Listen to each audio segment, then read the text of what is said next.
God, it's 40 years ago that dumb dick killed John Lennon. Holy crap. The Eric Zane Show podcast begins from the Baldwin Ace Hardware Fear Bunker hotel room right now. Oops. That shouldn't happen. The Eric Zane Show podcast begins from the Baldwin Ace Hardware Fear Bunker hotel room right now. It's already too warm in here. Yes, hello. Sean Gotti here, coming to you from Raleigh, North Carolina. And there's not a single radio show around here that's worth a damn. So I'm listening to the Eric Zane Show podcast, coming to you live Monday through Friday. So sit back, get your trays in the upright position, feet and elbows out of the aisle, because here he comes, Eric Zane.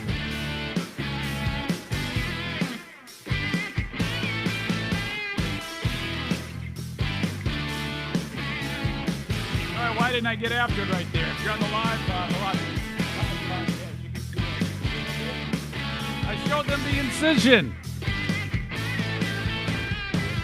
What? What's wrong? It's not like I showed him my crank or anything.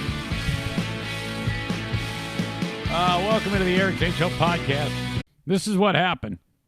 Zane started his podcast, and then he moved too suddenly, and his large intestine flew out of his penis hole.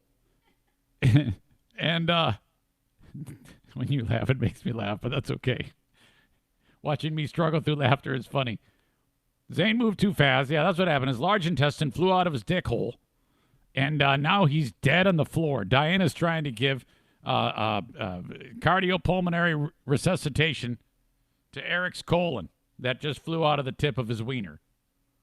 Oh, my God. No, that's not what happened at all. What happened was this little phone here is kind of like the nerve center, my iPhone, for the camera, and it fell. And as it was starting to fall, I reached at it with my hand, and my fingertips touched the screen, which then makes it go, oh, you want us to shut off, okay? And then it does, so it shuts everything off, and I'm like, oh, God. So the key is one of these things here, one of these little stands that my pal Josie Sundberg gave me. But she gave me two of them, but I, of course, lost one of them because I'm an idiot. So if she's watching, Josie, can you send me another one? Are you catching this on there?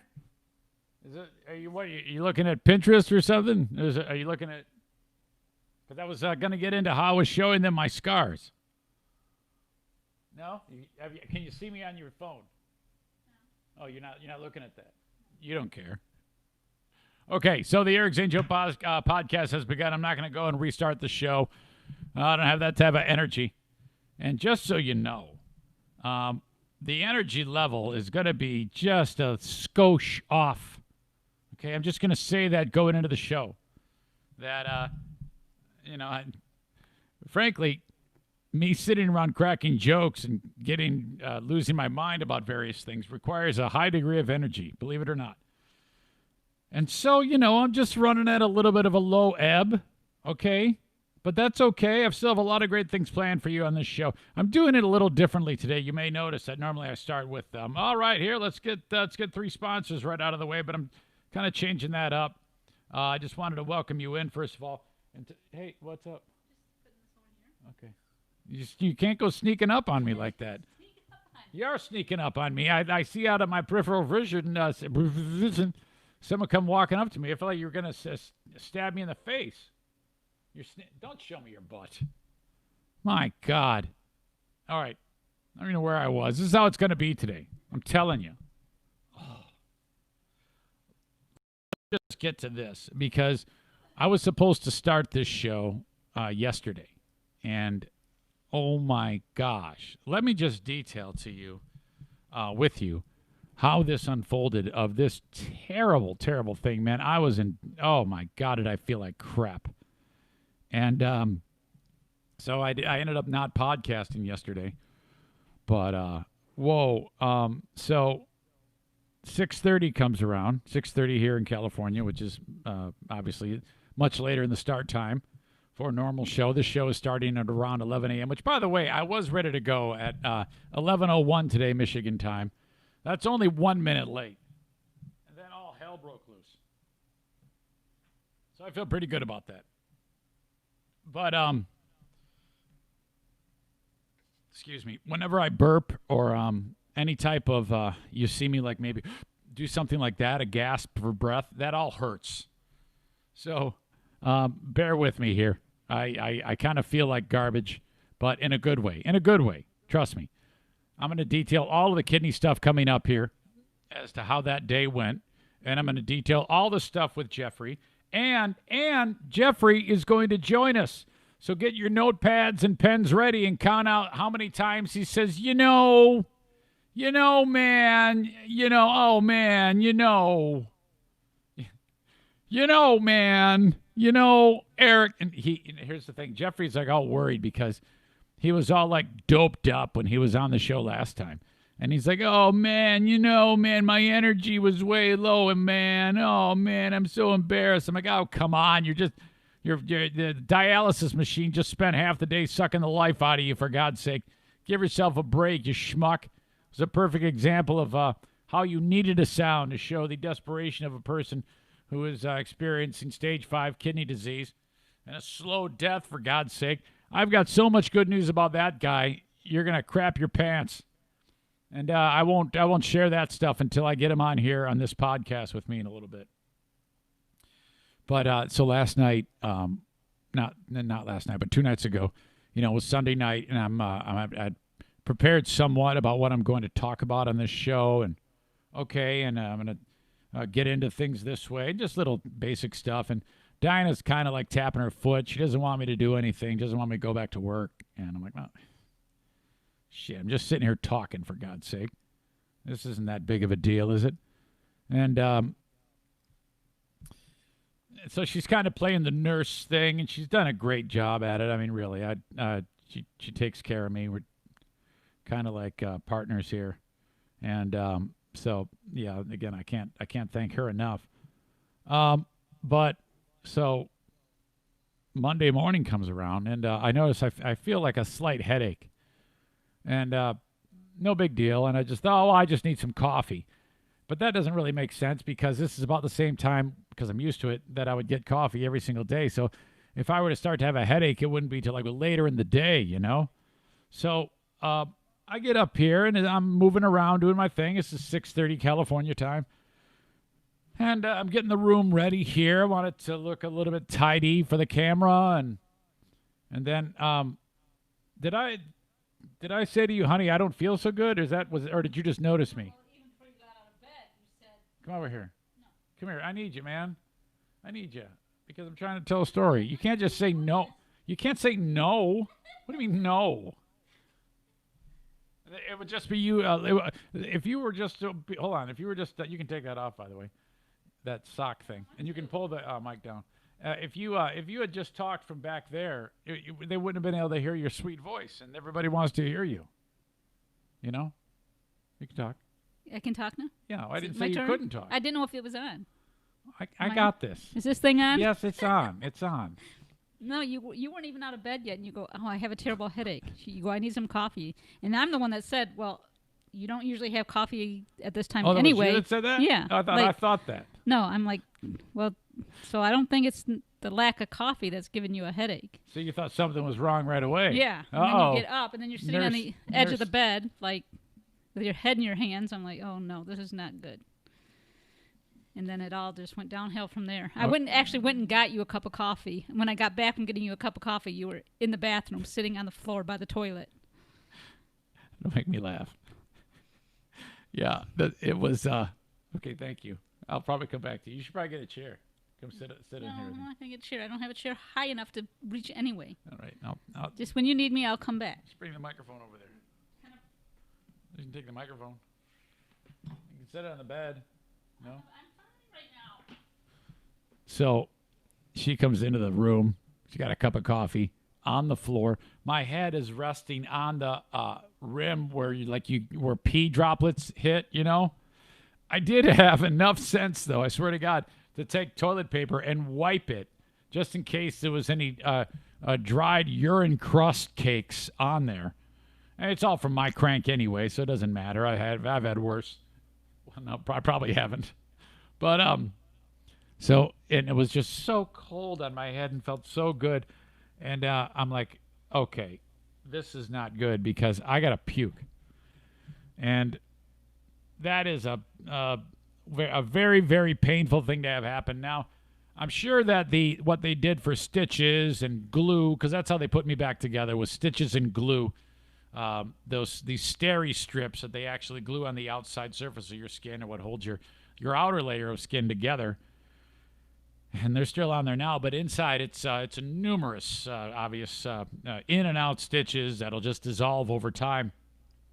It's very, very painful though. That's why laughing is out. Coughing, forget it.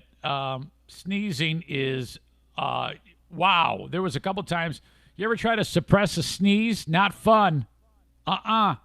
No way, because first of all, I love sneezing. Okay? And, yeah, Dinah does too. She screams like crazy every time she does it. It scares the hell out of me. But, I've developed tricks for suppressing a sneeze, like putting like my finger underneath my nose and pushing my nostrils up. That actually helps. Putting your tongue on the roof of your mouth helps to suppress the sneeze. But then my eyes water. It's just screwed up. If I sneeze, all that outward momentum from my gut pushing out, it wants to just burst open at the seams, like that scene from Aliens. That's what it feels like. So really a problem. So frickin' puking is ridiculous. There is no way in hell that puking is an option. But there I am on the floor of the bathroom at the hotel here, and it starts. And it's tough for me to mimic it, what I was doing. I don't want to make the sound of dry heaves. You know what those sound like, but it's happening. And every single dry heave, it's like, oh, and it's so bad. Oh, my God. And so then while that is all going through my head, I'm like, what is wrong with me? What is the matter with me? And I go, well, maybe this is COVID. And I alluded to that. I referenced it in the short 1 minute audio thing that I threw out there. I hope this isn't what I think it is or what it could be or something like that. Because I was worried that I had COVID because, oh, my God. And that would make things a lot more complex. Well, I mean, just fear of dying is bad enough. I don't know if you heard, but COVID does kill people unless you're that cocksucker bastard in Holland, Michigan, who I'm going to talk about later and beat the shit out of this guy. That's going to be the first time you know that I'm feeling good, when I beat the holy fuck out of this asshole in Holland, Michigan. Oh, my God. Oh, so pissed off. Were you pretty pissed off when you heard that son of a bitch go on and on? That's just an idiot. Yeah, I fucking hate that guy. Oh, my gosh, that son of a bitch. Jesus hates you. I want you to know that. He thinks you're an asshole, okay? Look out for the lightning bolt to hit your shithole church and burn that thing down, because he is sick of your shenanigans. You are an asshole. Make no mistake.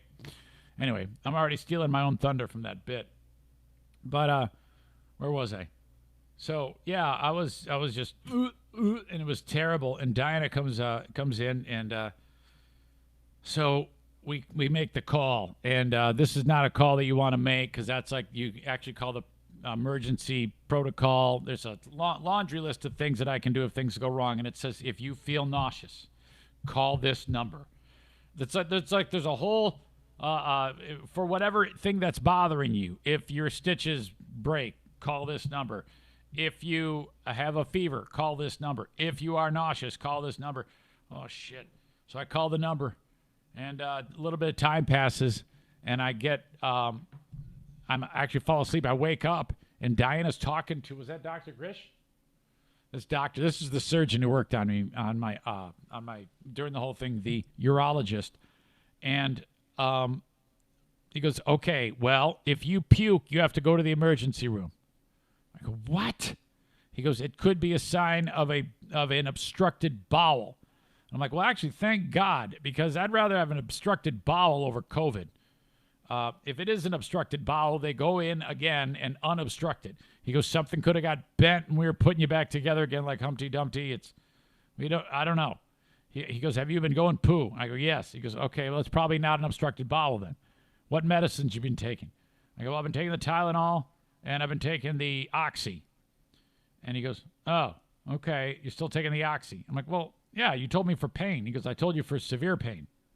I'm like, yeah. He goes, is it severe?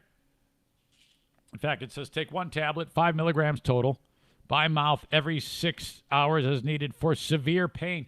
You know, if I would have just read the instructions and not taken this like a ritual, I would never have had that problem.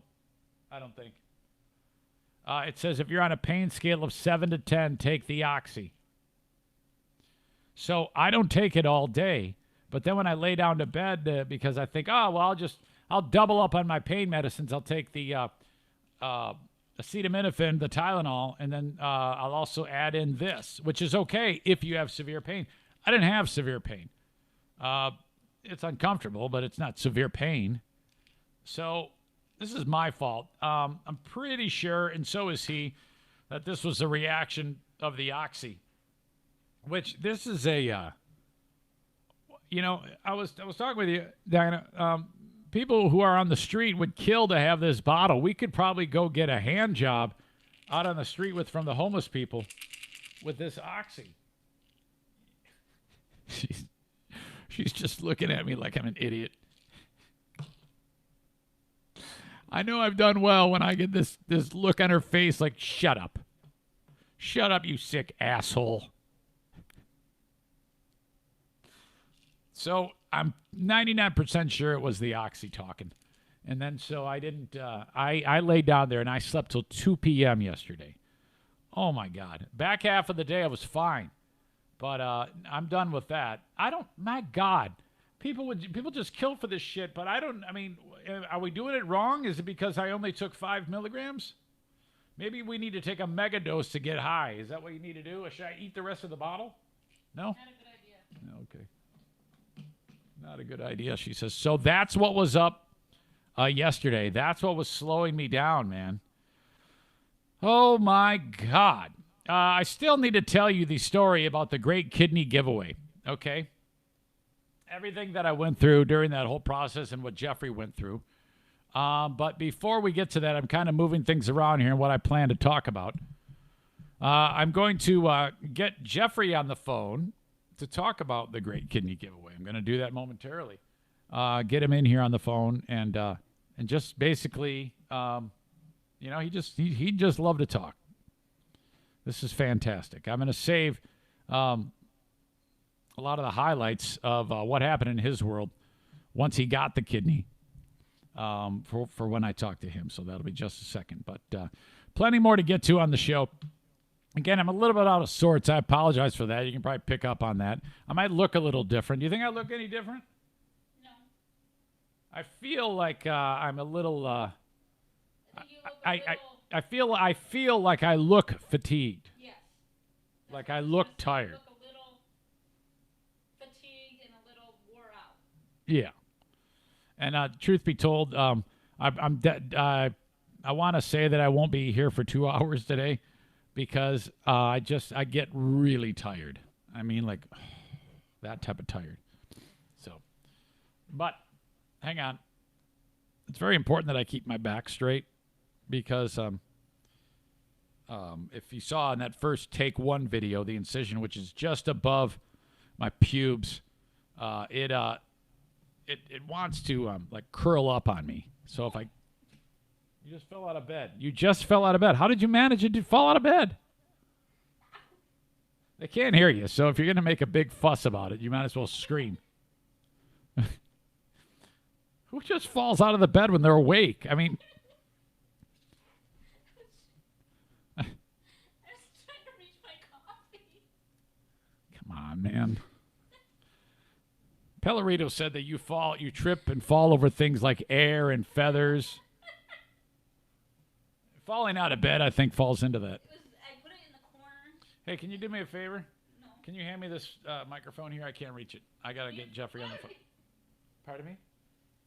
Yeah, it's okay if you laugh and carry on and act like a moron, but while you're doing it, can you bring me What do you need it for? I need to call Jeffrey in a second. In fact, I'm going to need... He's not in the building. Just give me... I know. Just stop talking. Can you do me another favor, too? Need some more coffee? No, I don't need more coffee. I'm going to need your phone to talk to Jeffrey. Don't ask why or what's your. Use your own phone. I know what you're going to do. I'm using. If I could, I would. It's in use. You need it right now? Are you calling I'll need it in 3 minutes. 2 minutes. All right. Patreon, the home for temper tantrums. Last time I was on Patreon, I had one. Sorry, I lost my shit. I'll be doing the Patreon podcast a little bit later on with Diana, no doubt, saying, hurry up, get this done. We got to go for a walk and talk to our homeless friends. You're on camera. I'm going to tell you about our homeless friends here. We are establishing an army of homeless pals. We're making so many friends here. And we look like we're like with them, okay? It's quite a scene. Can you do me one more quick favor? Bring me like a tissue. A little booger issue. All right, thank you. Oh. All right. I guess it's from breakfast today. There's shit laying around everywhere. Oh, my God. I'll talk to you on Patreon a little later on. Make sure you check it out. Patreon.com/Eric Zane. Kind of getting back to work, so there'll be the Patreon bonus podcasts on there all for the rest of this week. Can you not slam dunk the coffee cup into the garbage can like Shaq? It's okay. I love you.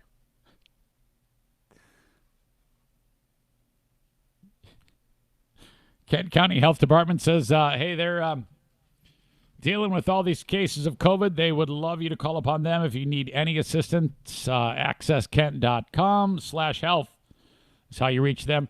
Or 616-632-7100 for the Kent County Health Department. Got a brand new sponsor called Cornhole America.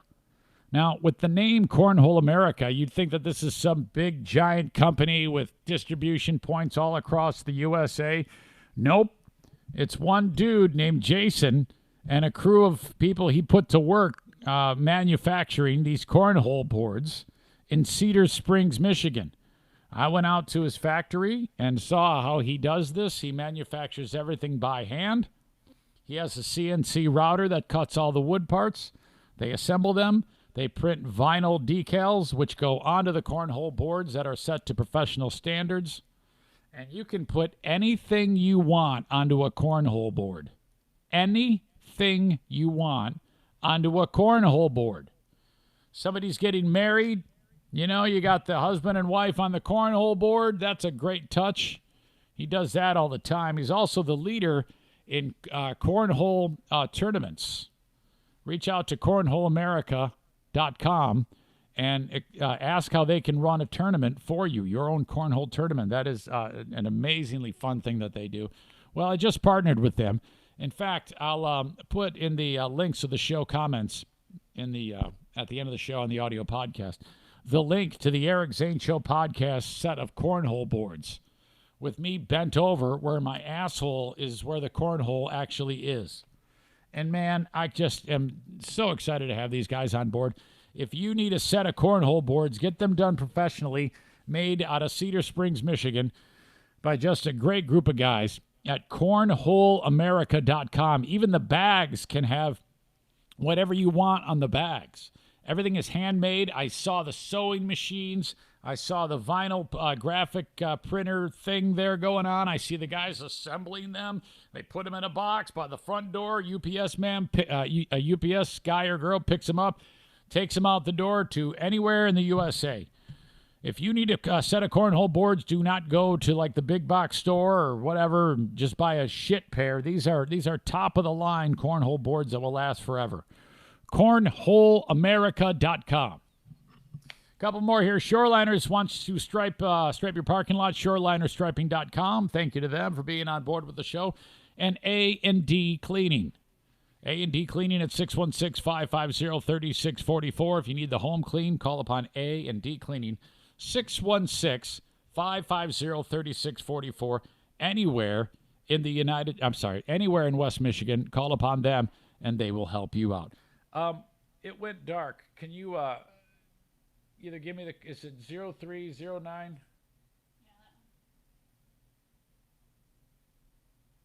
Okay. All right. Excuse me here. Whew. This phone is huge. I need something so that it won't slip. This tissue will do.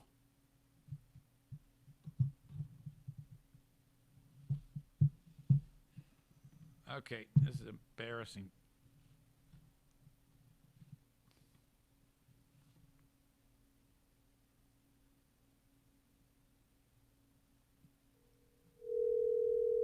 Calling up Jeffrey.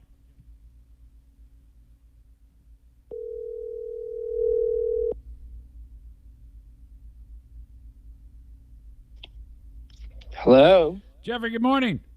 Good morning. You're live. Oh man, I am. Man, you were really worried because the last time we spoke on the show, you were like, "Oh no, I sounded run down," but you were run down. I thought that was appropriate. Don't worry about that. Yeah, well, my body took a beating. I know. That's why I didn't have any. It's like, dude, that was I thought you captured what you were going through. You had just finished your final day of dialysis, I believe. Was it your final day of dialysis when we spoke? No. I think I was going into my final day, yeah. Okay. So it was pretty close, and you'd had it. I mean, you think about all those dialysis treatments that you had been through, and I can and you had explained to me in the past to how awful that was, and so that's totally understandable. Yeah, I was talking to my doctor last night, my nephrologist, who now listens to your show. Okay, awesome. And she was saying, dialysis should be a bridge to transplantation, but it shouldn't be a way of life, And it was a way of life for me, and it was just killing me. It was beating the shit out of me. So, anyhow, but yeah. I'm doing good now. I feel really good. Yeah, Jeff, it's and that's where I think I want to start. Just a handful of days removed from getting the kidney.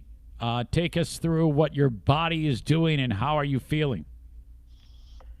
Well, I'll tell you, my body feels a lot different. The ability to urinate has been just pushing out all the chemicals that's been built up in my body that the dialysis has attempted to remove. I can just feel my body feeling different, Yeah. My energy level is up. I'm still recovering. Yeah, of course. And I think about it. I think that's a great thing to bring up because I don't know anything about dialysis. I just assume that if your blood is going into a machine, that it's going to do as good of a job as a kidney. But I guess that's not the case, huh? Because you said that despite dialysis, your body still accumulates a ton of terrible things. Yeah, and it's getting rid of them, which is great. The doctors told me that I got a Ferrari of a kidney, thanks to you. And, I think it just shows that, the way you took care of yourself, running and, not smoking and, not hitting the bottle and all that kind of stuff. The organ was in good condition. And it took well to me. I think we were a good match. Does it go like when they, excuse me, if they take it out of me and put it into you, is it's immediate, isn't it? Doesn't it immediately go, oh, hey, here's some dirty blood, let's clean it up? Doesn't it right away start? Yeah, it does. It does. Wow. I think we were a good match, so it fit well. Talking to the surgeon, he said that, he said that it was an easy surgery for him because, wow, they go into the vessels in your legs, and I played soccer for many years, so I think I had good vessels in my legs. Okay, so you're vascular. Yeah. Okay. And yeah, man, I'm forever grateful, Eric. I mean, the thing about it was, it's like, I just never believed it until we were there doing it. And I look back on this, Jeff, all these months now as we approach 7 months since this all began. You're right. I never once got the impression that you were putting the cart before the horse. You were always very guarded and very measured in your responses. You didn't, and I guess, from my standpoint, I had one outcome as being acceptable, and I was convinced it was going to work. So I hadn't been beaten down by many, many times of failure as you had because of various things that happened with these sweet people who tried to donate to you before. I didn't know really any of that, but you were very, very measured. Well, that's the one thing people have to realize is that it's not just about standing up and say, hey, I'm going to give a kidney. It's really about getting through all of the protocol. Right. And being able to pass all the tests and, matching in. So, thank God it all kind of worked out. And, yeah, man, I'm forever grateful. Wow. I can't even explain to you. I get up like 3 or 4 times a night to pee, and I'm just happy, because I know that my body's clearing itself. Yeah, it really is. The toxicity. I understand that when a person gets a new kidney, the kidney, like we indicated, works overtime to not only remove the toxins, but it's gathering fluid in spaces that shouldn't have fluid in it and getting rid of it. Because since you couldn't pee, those fluids were being stored in your cells and you were swelling up in places. Blood, yeah. Yeah. So didn't you, that first 24 hours, they measured an unbelievable amount of pee. Isn't that right? Yeah. And, my legs aren't swollen anymore. And my, it's just my body, it cleared out so much. How much again? How many liters was it? I don't know exactly, but all I know is they had to clear out like 16. Right. Excuse me. That's what I thought you had told me. 16 liters of urine came out of your body in that first 24 hours. Yeah, but they also pumped it in, so they were, whatever they pumped in, they pumped out. Right. And just to kind of, cleanse it and flush the body. But what really amazed me was, and credit to UCLA, just how great their team was. And, it was protocol to them. And I think, they got us in and got us out. And I think, the COVID had a big part to do with that. Just because they wanted to, my immune system was suppressed and they wanted to get you out of there. But, it's been now for me, I've been home for 3 days. Right. And every day is getting better. And, I think, with the facility like UCLA, who is so good at doing it, and the team was just so caring. That was one of the reasons why I really wanted to, do it there, because of their experience. And, and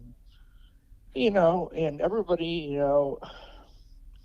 everybody really appreciates our story there. And they want us to continue to tell it, the surgeons, doctors. Yeah, I noticed that. I noticed that a lot of people are like, we want to hear more. So that's great, and I'd love to do that as much as you would. Yeah, and you and your wife have been amazing. From the very beginning.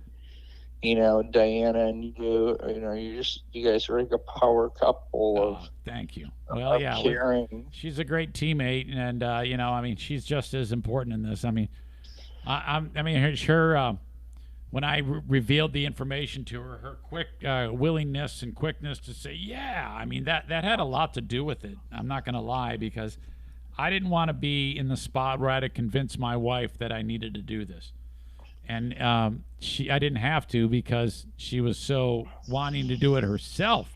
So that was awesome. So again, yeah, you're right. A credit to her, without a doubt. Um, when we were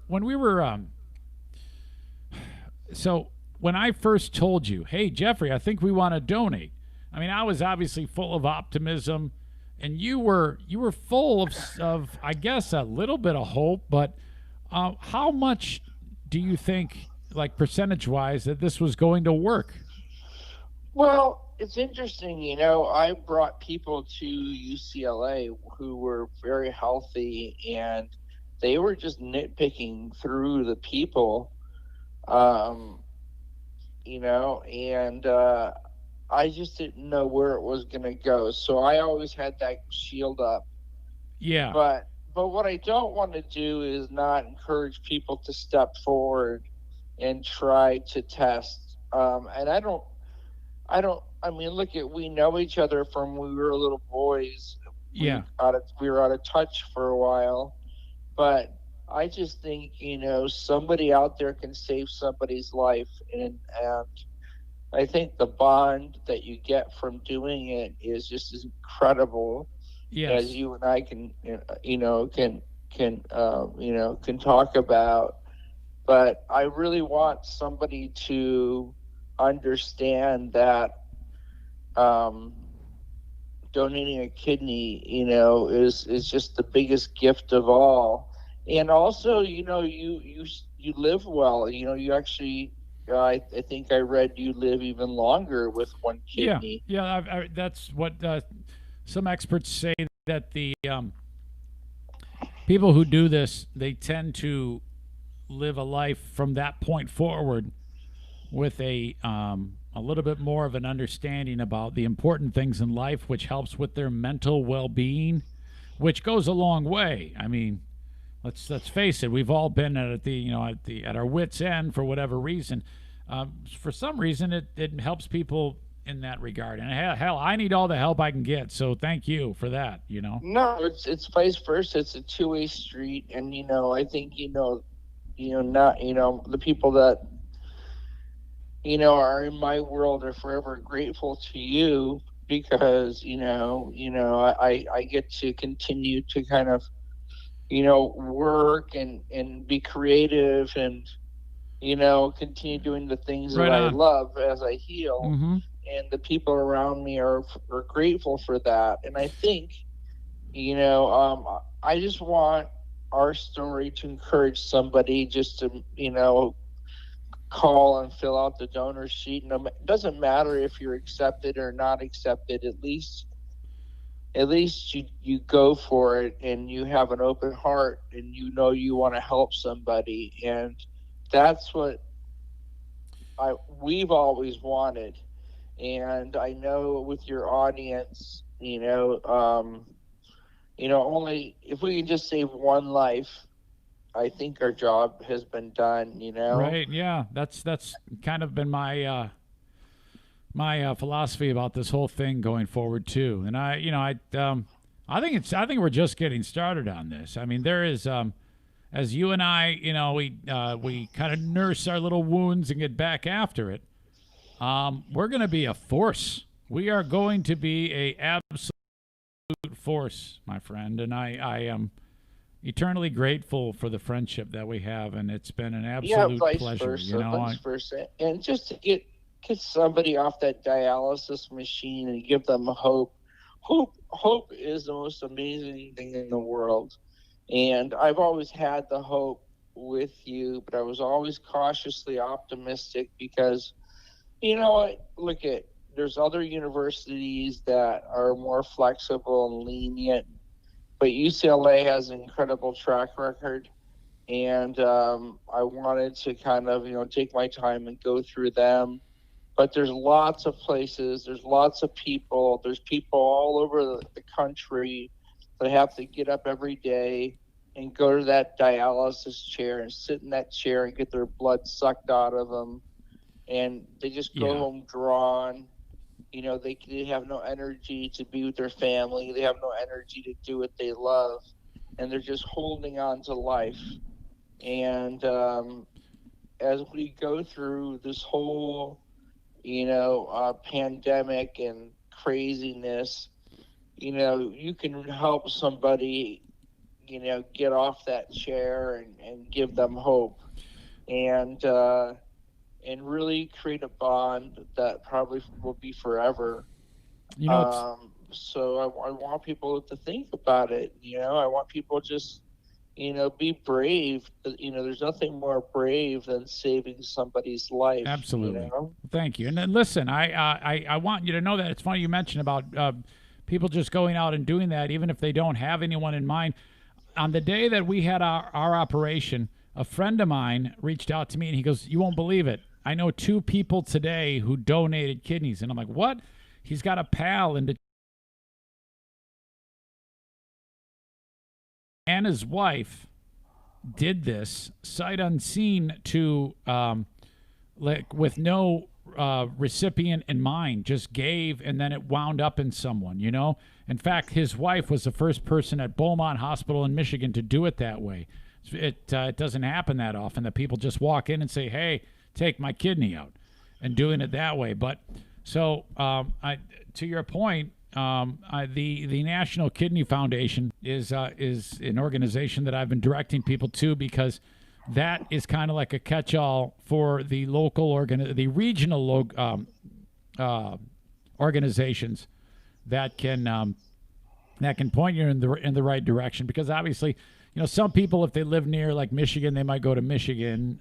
Right. No. There's so many places that do it, and it's a common procedure. We've been doing it since the 50s, and it just sounds scared because you're giving part of your body to somebody, but you're also giving life. Man. And that's the most precious gift of all. I tell you, the first night, Jeffrey, when I was laying there, oh my God, I did not have a minute to really unpack what had happened, because I was so damn uncomfortable. And I'm gonna set everybody straight. This is, yes, you're giving a kidney away, and I don't want to make it seem like it takes nothing. It does take something. It's a little uncomfortable. There's no question. And now that I've seen it all the way through, that first day, I did not really have a minute to even consider the success that we had, because I was busy concentrating on like, okay, oh my God, my dick hurts or whatever, and so it just kind of took me down that road. And then it wasn't until the nearly 24 hours after the fact when I was like, oh my God, and you started to reveal that your kidney was doing an amazing job, that I was like, holy shit, we did it. We actually pulled it off. Yeah, no, man. You know what? You gave me the finest Armenian kidney a man could ask for. So I'm incredibly grateful. Yeah, I'm grateful to your family. Well, they love you. They love you very much. I can't wait till you get better, and then we can hang out and stuff like that. Oh yeah, but I can't wait either. And but I really want people to think about it, because I mean, I don't know from your perspective, but I think and I hope that people feel that they could have the same amount of energy and love that you have, and I can tell in your voice that how proud you are that you did it, and I'm proud of you as well, not just because I got your kidney, but because you're a man of your word, and That's a big deal. People are very self-centered these days, worried about themselves, but I think by helping other people, they can help themselves too. I think so. I absolutely agree with that, and I think we're going to start to see that more and more over time. Yeah, man. Okay, well, that's it. I'm going to leave it right there. I love you very much. Thank you for taking the time. Versa. And Vice versa. yeah, I just we're both trying to stay healthy during this pandemic, but I know you got to come back to the hospital and do your thing. But you're going to be just fine. Yeah, I'm in good hands, and I just want to thank the people and Dr. Hirsch and Dr. Veal, who work side by side, one taking out your kidney and giving me my kidney. And it was top-notch operation and top-notch hospital. And I just think, they care. They care about the people they take care of. They were fantastic. Yeah. So thank you again. Thank you, Diana, the queen of the forest. Yeah, she goes, love you. I love her. I do. And all right. I'm proud to be Armenian. So yes, thank you are. Very much. You are a little Armenian, and give my best to your lovely bride and the kids and Maverick, your dog that I love so much. Yeah. And you're home. You're home. You got your sister there taking care of you. I remember her when she was just a little bit younger than us. She was a grade or two below us, wasn't she? Yeah. She's here helping out. Put her on. I'm gonna talk to her. Well, she's actually out in the back house. Oh, she is? Oh, no, yeah. Shoot. All right, well, maybe next time. Yeah. Tell but her. Anyways, I was going to say to everybody, be brave and give the gift of life, because your life will change forever, too. So, all right, you have a great day. All right, buddy. I'll talk to you. I'll talk to you a little later on today. I'll call you after the podcast. All right, God bless. Okay, God bless. See ya. There you go, my buddy Jeffrey. Whoops. I think we had the rare triple, Did you catch the triple, I love him so much, but I think he actually dropped, and then he paused and then said, and then said, He's awesome. I love him so much. Kidney.org is the website. Oh, man, I cannot. There's something in your blood called creatinine, I think is how you describe it. And that is one of the byproducts that you don't want in your blood, very high. And I think yours and mine, I don't know a whole lot about this, but I think they want it around 1.0, maybe a little lower than that. I don't know if that's parts per million or whatever. Well, Jeffrey's was at like 16, 17 prior to the surgery. And right now, as of last night, it was at like 1.5.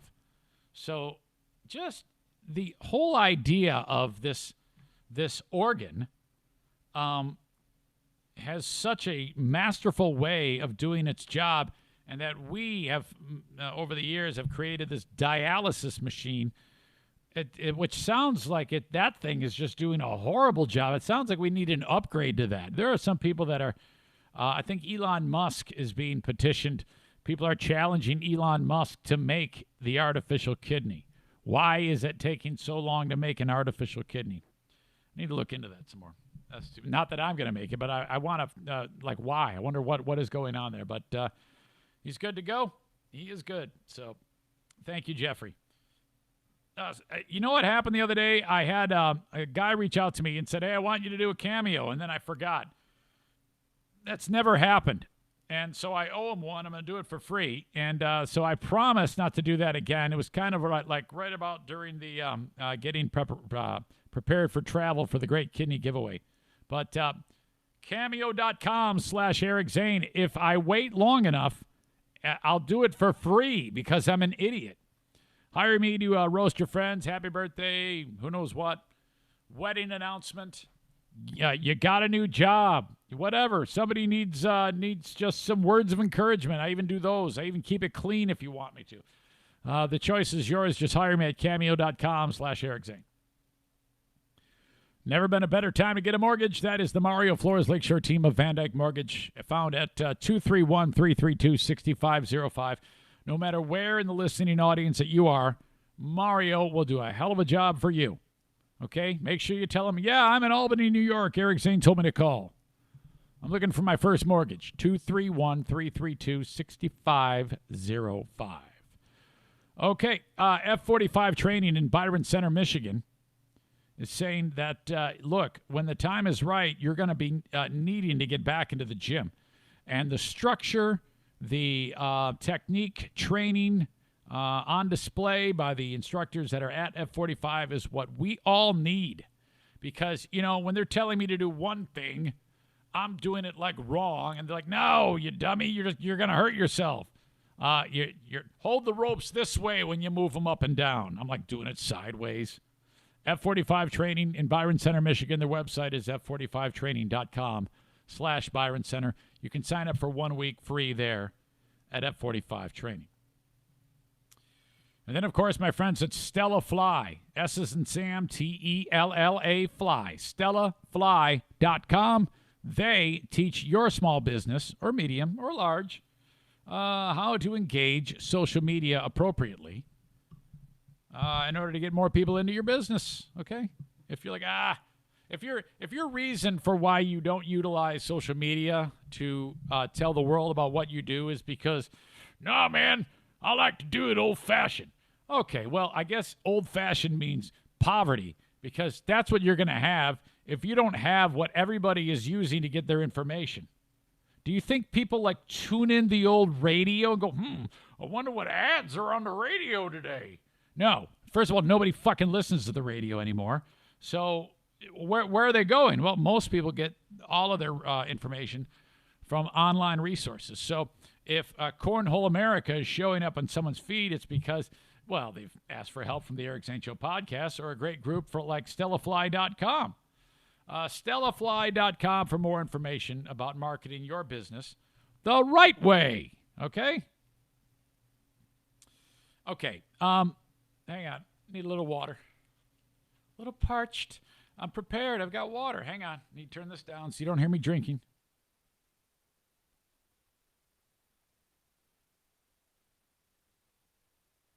All right. That won't come out in post. I'm not taking that out. I can't even find it. You know what's sore right now, Diana? What? My back. From sitting upright. The amount of time it takes to sit up here like this. Oh.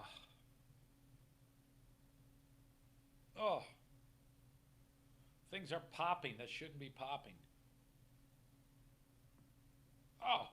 They might even have heard that one.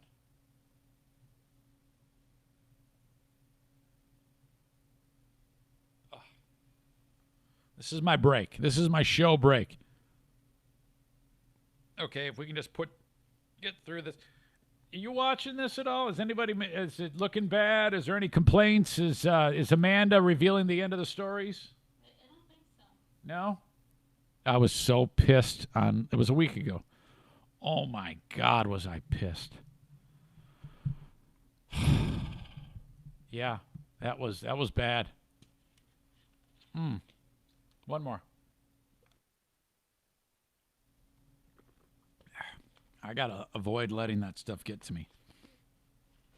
What I want to do is I want to be able to just ignore the comments, but I don't want to do that because a lot of the people on Patreon, they like that type of engagement. I mean, Patreon is set up for the people who are really, really big supporters and fans, okay? They just like hearing more of what the hell I have to say, and it's not a ton of people, but it's enough. So, I want to be able to look at those. Huh? What's that? You just said Oh, of course I'm going to say people do say once in a while. But in the 1 hour piece I did last time with Jeffrey, I only said it 5% of the time. Oh. Jeffrey said it once every 3.2 seconds. You can't just blurt shit out, by the way, when I'm doing this. That's what I'm here for. No, you're not there for to just heckle me. What the fuck? Yes, you are heckling me. I'm in the middle of a thought process. I'm talking about something, and I hear you just said, you know. I'm not. That's not being supportive in any way. It's just being mean. That is not being mean. Absolutely, it was being mean. I was doing it to be funny, so quit being butthurt and continue. You're gonna make me laugh. Don't. All right. So, when this surgery takes place, we get up on Wednesday morning, and we walk over to the Ronald Reagan Medical Center here on UCLA's campus. And I wasn't really nervous. I was, but in order to combat that, what I would do is I would just think about, I forgot which Zaniac sent me the piece of advice when it comes to anxiety coping. Only concentrate on what you're doing at that moment in time. Do not focus on anything even 1 hour ahead. So if I'm running on a track, I need to be worried about running on a track. Okay? If my mind wanders, performance will fall, you'll start to have anxiety. On and on and on. So that's where I'm at. So we're walking over there. I'm worried only about walking over there. We get in. I've got my big ventilator mask on, which is just an ass kicker, by the way. I encourage everybody, if you really want to be safe from COVID, get a ventilator. I know it's got a valve on the front, but what you do is you put like a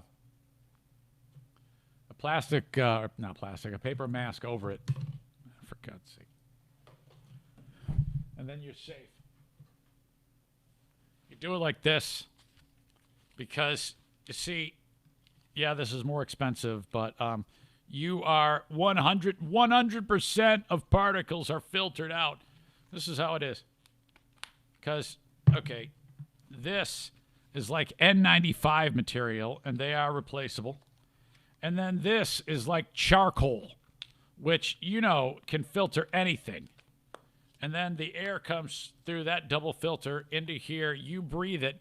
And then when you push out, goes out this valve. So your air is just going like Darth Vader out of it. It's like, oh, well, that's bad, Zane, because, you know, I mean, my God, if you do have it, you're still going to get people sick. Well, that's why you put this thing over it, man. You put this paper deal over that valve or your N95, and then you're good. Okay? You look like an asshole. And everybody thinks I'm a maniac, but seriously, that's the way you do it. We walk in there, and a little bit of a check-in process, and then before you know it, I'm in a room, and they're going over like protocol of what to do, and strip, and they go, we want you to take and swab yourself. They've got a different set of protocols. You got these like antiseptic towels. They want you to clean your affected area. You got to do it yourself. That was weird, wasn't it? Mm-hmm. Clean yourself off. What? And she goes, yeah, and then you got to take these iodine swabs and jam them up your nose and get all the boogers cleaned out. I'm like, what the fuck is, huh? So, yeah, that's iodine swabs. I'm sticking them up my nose and, like, digging around. She goes, okay, you got it all? I go, I don't know. I go, is my doing it right? She goes, no, you got to, like, your teeth and your nose. Oh, God. So, I'm like, this is stupid. So, I get that all taken care of. I'm in my gown. They put the IV in that first room, didn't they? The IV in? Yeah. Put the IV in. Hated that. But I'm like, this is it. It's over. This is the last couple of days I have to worry about this shit. Doctor comes in. He starts giving me oh, my God, Dr. Grish. God love him, but way too many details. All these details of what he's going to do and how he's going to dig. You know, the whole thing is done with robots. These top 3 incisions here. You got 1, 2, and 3, okay? Shit goes in these. You got an air nozzle that goes into one that fills me up with CO2. And then the other 2, it's like a game that you'd play on the boardwalk where these 2 like robot grabbers go into you. And then he's going. Did you know that? Did you know that that's how he did that? And so he's going through with a robot. His little guys are going through my body. It's all inflated, so it's easy to move, And the robots find the kidney, and they go, all right, snippy, artery, vein, ureter, connective tissue. And then they the hands, no hands go inside of your body. And then they manage to, with the robots, throw it in a bag. And then the robots go, all right, see you later. And they back the robots out. And then they make an incision that I showed you at the start of that first video. That is right on my bikini line, right in the pube zone, where that's where the kidney pops out. So that all happens. And he's giving me all the details. And I'm like, oh, God, stop it, man. I can't handle it. It's just the worst. But because he's getting even more detailed about it. And I'm like, it just makes me cringe. By the way, this doc is so fantastic. His name is Hans Alban Grish, which to me got a little Star Wars vibe to it. Han. Did I say Hans? It's Han. Is it Han? Han or Hans? It's Hans. Hans Alban Grish, which I love that name. That's a superhero's name. You would expect when Hans Alban Grish is getting ready for work in the morning, all right, honey, I'm going to go save some lives. And he walks out in the front yard, his Beverly Hills home, puts on like a jetpack, and then like flies over and then like lands like one of those superhero lands where his fist on the ground and the concrete breaks, and a team of crew remove his jetpack, and then he walks in. He's got a scarf over his neck, and then he walks right into surgery. Scrub me up, and then let's go see the Armenian. And then so Grish comes in. I go, Grish, how are you? Not bad. So he gives me all the details. I need you to consent to this surgery. Do you want to do this surgery? I ask you one more time. Do you want to do this surgery? Well, of course I want to do it. So I sign my name on the damn thing. I meet John Miller. He's my anesthesiologist.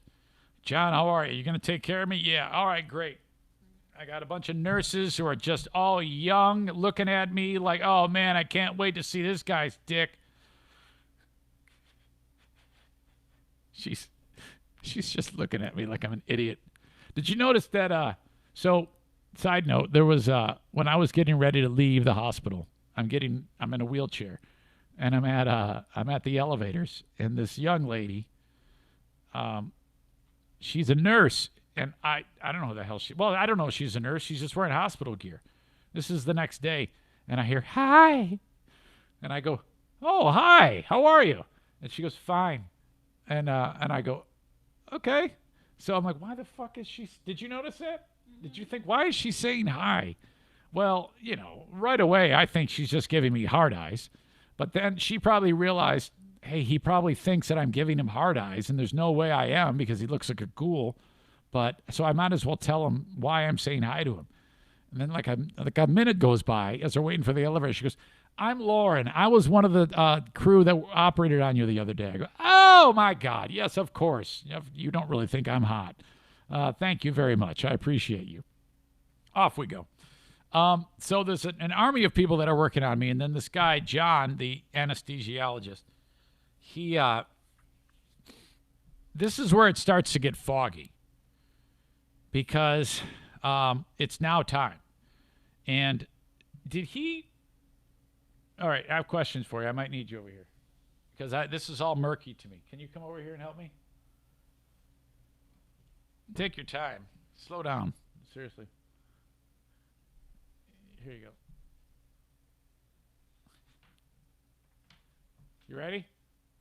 Okay. Did he wheel me into another room, and did you go with us? After the surgery? No. This is when we're getting started on the surgery. No. Yes, he wheeled you into the operating room, and I did not go with you. Okay, hang on a second. Your voice is all jacked. Okay. So when we were together in that first room, John comes in, the anesthesiologist, Mm-hmm. yes? Yes. And he said he's going to give me something that's going to be like intoxicating. Nice. He said he's going to give you a nice little cocktail that's going to relax you. It's going to be like drinking a couple glasses of wine. Okay. He said that's what it's going to feel like. That's what it was. Uh-huh. And so I remember being acutely aware of, okay, now pay attention to when he puts the medicine in, and how that is remarkable how quickly it makes you drunk. It did, because like literally like a minute later. I thought it was less than that. Like, honey, you feeling it already? He's like, you're like, mm-hmm. I remember being laying. I mean, of course, I'm laying down. And he goes, "All right, I'm giving you the juice," and then those curtains that are around us, they started to shimmer. I don't think they did. Well, I know, but that in my eyes, they moved. Yeah. They absolutely moved, and I went, oh, and then I'm like, everything that I see, I'm like, I want to give a play-by-play of.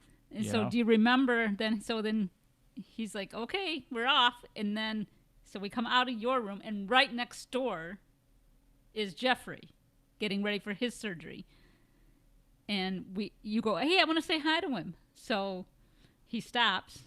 Did Jeffrey not hear me getting wheeled, or did he acknowledge me? Yeah, he acknowledged you because we stopped. And, I do remember and the wanting anesthesiologist to goes, wave to him. Knock, knock. And they open the curtains. We're like, here, like, okay, Jeffrey, here I go. He's like, hey, man, man, I just want to say, and, at the end of the day, No. So you said goodbye to him, or see you later, or whatever to him, and then you were off, and I left you, and I didn't see you again. Okay, so this is like 8:45 in the morning, right? 9 o'clock in the morning. You go home. Yes. You walked home, because it's not far. It's a half mile. It's not even a half mile. Back here. Yep, I came back here because they said, well, you can wait downstairs in the visitors' lounge, but since you're so close, well, yeah, there's no reason for you to stay in a exposed to COVID. hospital. Yeah. Everybody's got COVID here. So they just took my number down, and they think that we're like angels because we don't have COVID. It's amazing here. They get like 10,000 people a day here in Los Angeles. So you just sat here and waited? Were you like nervous, or did you just I wasn't really nervous. I sat and just read. And okay, so as you walk out the door, to come in. A minute or two later is when they had actually put me under. So, by the way, John was great, the anesthesiologist. He goes, he's like, okay, here we go. And he gave me that. He was just had really nice demeanor and a fun guy to talk to, very, very friendly. And he was taking care of me. I felt really comfortable that this guy was in charge. That's, that can be tricky business. Right. If you don't know what the hell you're doing, obviously. So he puts this mask on me, and he goes, this is just oxygen. Just breathe this. I'm like, okay. Now, I had been telling myself that I want to try to, if there's ever any possible way to fight the medicine that's going to knock you out, it can't be done. No. It's such a strange out-of-body scenario to know that when he says, all right, Eric, I'm going to give you this medicine, and that's going to be it. Okay? And I remembered that, and then I'm waking up, and you're in the room with me. The fact that probably with the surgery and then an hour or two after the surgery, when you show up at the hospital, we're looking at 5 to 6 hours of time has now passed, yes. and it has just been deleted from the brain, and I have no knowledge of that. It's like you don't exist for a period of time. Right. Oh my God. Yeah, and then you don't remember me coming into the into the room into the room. So after the surgery, because you don't remember saying, "Oh hi, I didn't think they'd let you back here." And I'm like, "Yeah, I'm here." You don't remember that, right? Right. No, I don't remember any of that. And you don't remember getting mad at me because I wanted to text somebody? Right. Yeah. I think it was poor Mike Gilmurray from Baldwin Ace Hardware. He just texted on the phone, "How are you?" And I don't know why, but Diana says, "Hey, I'm going to text Mike Gilmurray." And I was like, No, you can't. No, don't do it. Don't do it. And I'm and like, then, why would I do that? He just and literally 30 seconds later, he hands me his phone and goes, "Can you text Mike Gilmurray? He's been wondering about me." I'm like, all right. Oh my God. So that's it. I think that's all I got. Is that all you need? Yeah, that's all I think I'm need. actually going to get dressed today so I don't look homeless. Okay. Yeah. Side story. I need to tell you about that now. Now is the perfect time, and then I'll get back to the story of the surgery. Okay, bye. We go for walks all the time, and we have gotten so not caring about what we look like. That, and I detailed this in a Facebook Live in the last 24 hours, something like that, but it's still fun to tell it again. We look so like we look like we're homeless. The homeless look better than we do right now. There are homeless people that we are walking by and they're thinking, oh man, I thought I had it bad. These two are fucked. Look at them. Diana yesterday was with me. I had a pair of sweatpants on, and I'm walking slow, so my physical movements makes me look like I'm intoxicated to some degree, or I'm losing my functions or my faculties because I don't walk fast. As you can tell, I'm obviously wounded. No big deal, but they don't know that. So the homeless guys see me paired up with Miss I Love New York pajama pants and whatever, and her Crocs and fucking pajama top and then I noticed that because we had went over to this store to buy the same store that I got the UCLA shirt at. I went and got this. I said I need another sweatshirt, so I bought this gear, and we're walking back from there, and she's got the bag and holding the bag, and so that the homeless people that are going, oh look at these two, man, they're fucked, they're probably carrying their own shit in that bag or something like that. And it was, oh my God, it's just hysterical to see us trudging around. And the thing about it is with the homeless here, they just kind of circle and just sleep in various doorways and the sidewalk. It isn't overly bad here in this neighborhood, Westwood, but it is. California has a problem. It's warm. Homeless people like to sleep where it's warm. So we have become part of the landscape of the homeless.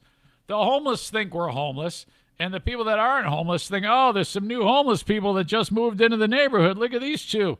Holy shit. My God. More on that in a little bit. I've got another story about that. But getting back to the whole surgery thing. So then Diana, the sun sets here super early like it does everywhere and at this time of year. So Diana doesn't want to walk back when it's pitch black. Visiting hours end at like 8 or 9. But it's getting to be dark. It's like 4:30 and 4:30, 5 o'clock. And she goes, well, I'm going to leave you. And I've just been a cranky mess anyway. Excuse me. Oh, those burps hurt. And she is like, all right, I'm out of here. So I go, all right, now I've been uncomfortable, and it's getting worse as the anesthesia is worn off. It's that whole business about the gases that are in you. The CO2 has to either diffuse, metabolize, or just get out of you somehow. And one of the ways you do that is by moving, so they encourage you to walk. And it hurts, son of a bitch. I'm not going to lie to you. That first 24 hours, that night, I was like, there is no way I'm getting out of here tomorrow at the time that they say I'm getting out of here. I was like, I'm going to be in the hospital for about 6 years because I felt so bad. And full disclosure here, this was very, very uncomfortable. And if I'm ever going to sit here and say, yeah, giving a kidney, it's no big deal. It's a huge deal. It's a huge deal and physically for you. When I say it's not a big deal, I mean it's not. It shouldn't be a big deal in terms of popularity and whether or not, because what I've noticed is people are like, oh my God, that is such a noble thing. I want it to be so many people are doing this that it gets to be routine. That's what I mean by that. But make no mistake, physically this is a big undertaking. And now that I know everything there is to know about it after completing the surgery, the first night sucks. And the first couple of days at home aren't so great either. But you'll get through it. If you're tough, you'll make it. And it's worth it. It's well worth it. But Grish comes in, my doc, and I am just an absolute mess. And I've walked. I've done exactly what they told me to do. And by the way, I had a catheter in my crank. And I was like, oh, no. And because that's one of the things I was worried about so much, that, oh, what is this going to be like? Because, you just have an impression that that it's just extremely painful. But, boy, that turned out to be a non-issue, not a big deal at all. In fact, the nurse came in when I was the next day, when I know I'm going all over with this story, but it's kind of just happened in my head that way. The nurse, this lovely lady named June, she goes, oh, okay, I'm going to take out your Foley. And I go, what is that? She goes, that's what the term we use for a catheter. I go, oh my God, are you kidding me? And she goes, yeah, it's time. It's time for you to start peeing on your own again. I go, oh, son of a bitch. I'm like, oh, I'm just sweating it. And she comes in, she goes, okay, I'm going to deflate the catheter because there's they put this thing in there and this thing inflates, I guess. So they deflate it, which felt really weird. This all felt weird. It wasn't overly painful in any way. And then she removed it, and it kind of just went bloop, and it was just it was kind of like I had as it was leaving my body, I felt like a National Geographic when you see a rat moving through a snake's body after he eats it, when they do it on like time lapse, you see the rat move through his body. That's what I imagine happened when they removed the catheter from me. And I was like, oh boy. And she goes, you good? I go, I'm okay. Thanks. You did a good job. She goes, all right, thank you. And I go, oh my God, thank God. So then I have to pee. Another nurse comes in and she's like, okay, Eric, we got to measure your bladder. So when you pee, I want you to pee into this bottle, okay? And then we got to see how much came out. You can't just get up and go to the bathroom. Okay, no problem. So then I'm getting ready to start doing this. I go, I got to pee. Oh, my God. And before that, she goes, make sure before you have to pee, you start to drink water, because the last thing you want is concentrated urine leaving your urethra, because there's a little bit of abrasions on the inside of there after the catheter, and that will burn. You don't want that. So she warns me. I'm like, oh, fuck, I better start drinking water. So I'm drinking water all over the place. Holy shit, water. And then it's time. I got to pee. And I go, okay, I got to go to the bathroom. She goes, okay, go ahead. I go, no, I didn't tell you. I gotta be in the bathroom. She goes, no, you can't do that. You can't go in the toilet. I go, I know. She goes, why do you need to be in the bathroom? I go, I can't pee in my bed.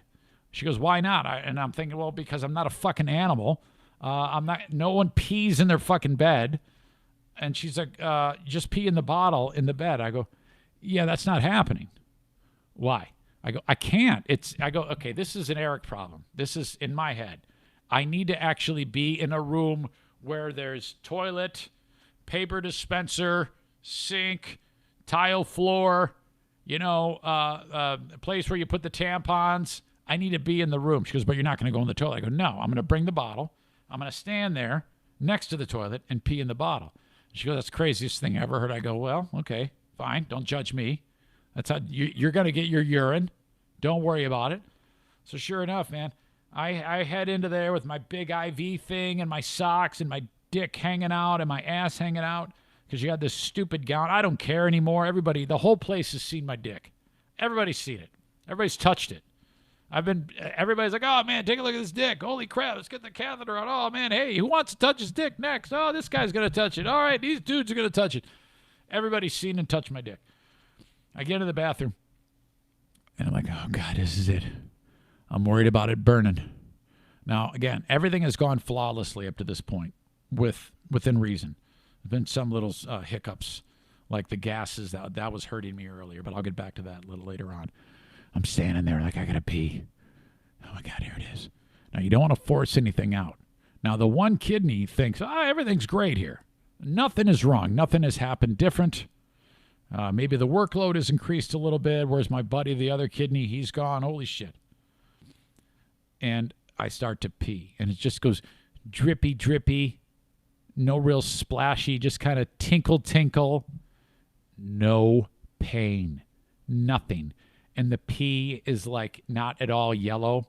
You know, like when you see a trucker bomb on the side of the road, it looks like, lemon lime Gatorade. Nothing like that. It looks like this Gatorade right here. Okay. And, a little bit clear, nothing wrong with it, and I peed right in that bottle. I was so happy. I was so proud of my pee.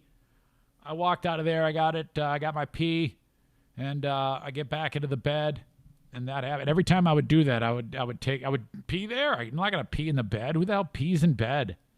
It always amazes me when you people are able to just pee wherever. So that was all good. It all worked out. Thank God. But that night, I was so uncomfortable that I was convinced there's no way I'm going to get out of the hospital. It was that painful. And so the nurse says to me, they go, what is your pain level? I go, I don't know, 6, 7. They go, you should take some oxycodone. And I go, oh, okay, I didn't know I could. They go, yeah, you can take that. You have a prescription for it. Do you want one? I go, yeah. They go, well, what if it makes you? And they're talking about it making me nauseous. I'm like, I don't know. Give me something that I'm thinking to myself doesn't make me nauseous. So they did, actually. They did what I was thinking. They gave me a anti-nausea medicine and gave me the oxycodone, and then my symptoms started to fade. It was because it was rough. It was so bad that I was actually in a desperate spot on that first 24 hours where I was like, oh boy, like when things are bad and you just don't think straight. I was like, okay, I want the kidney back. I'm going to go and demand that I get it back, and this is terrible, and I'm never going to speak of this again with the audience. This is a terrible thing, and I'm going to be an anti-donation advocate from this day forward.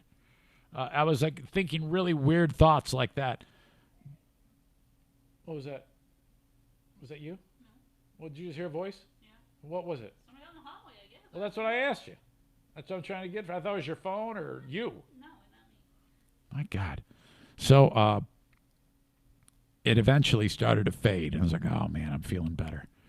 So then I did. My prescription was to take 1 walk. I took 3. It's like, and I can't sleep. So I'll fall asleep for like 15 minutes and then awake for an hour. 15 minutes and then an hour. People running into the room all the time.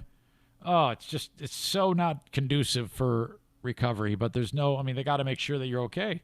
I put these earplugs in, and that actually worked quite well to deaden the sound enough to keep me. But then nurses come in, they say, we want to check your blood pressure, but I can't hear them, so I have to put my hand up. It's like, I can't hear you.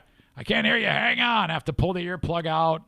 It's all gnarly with wax on it. I was like, I'm sorry, say that again. We got to take your blood pressure. Oh, okay, great. Oh, my God. Finally, get through the night.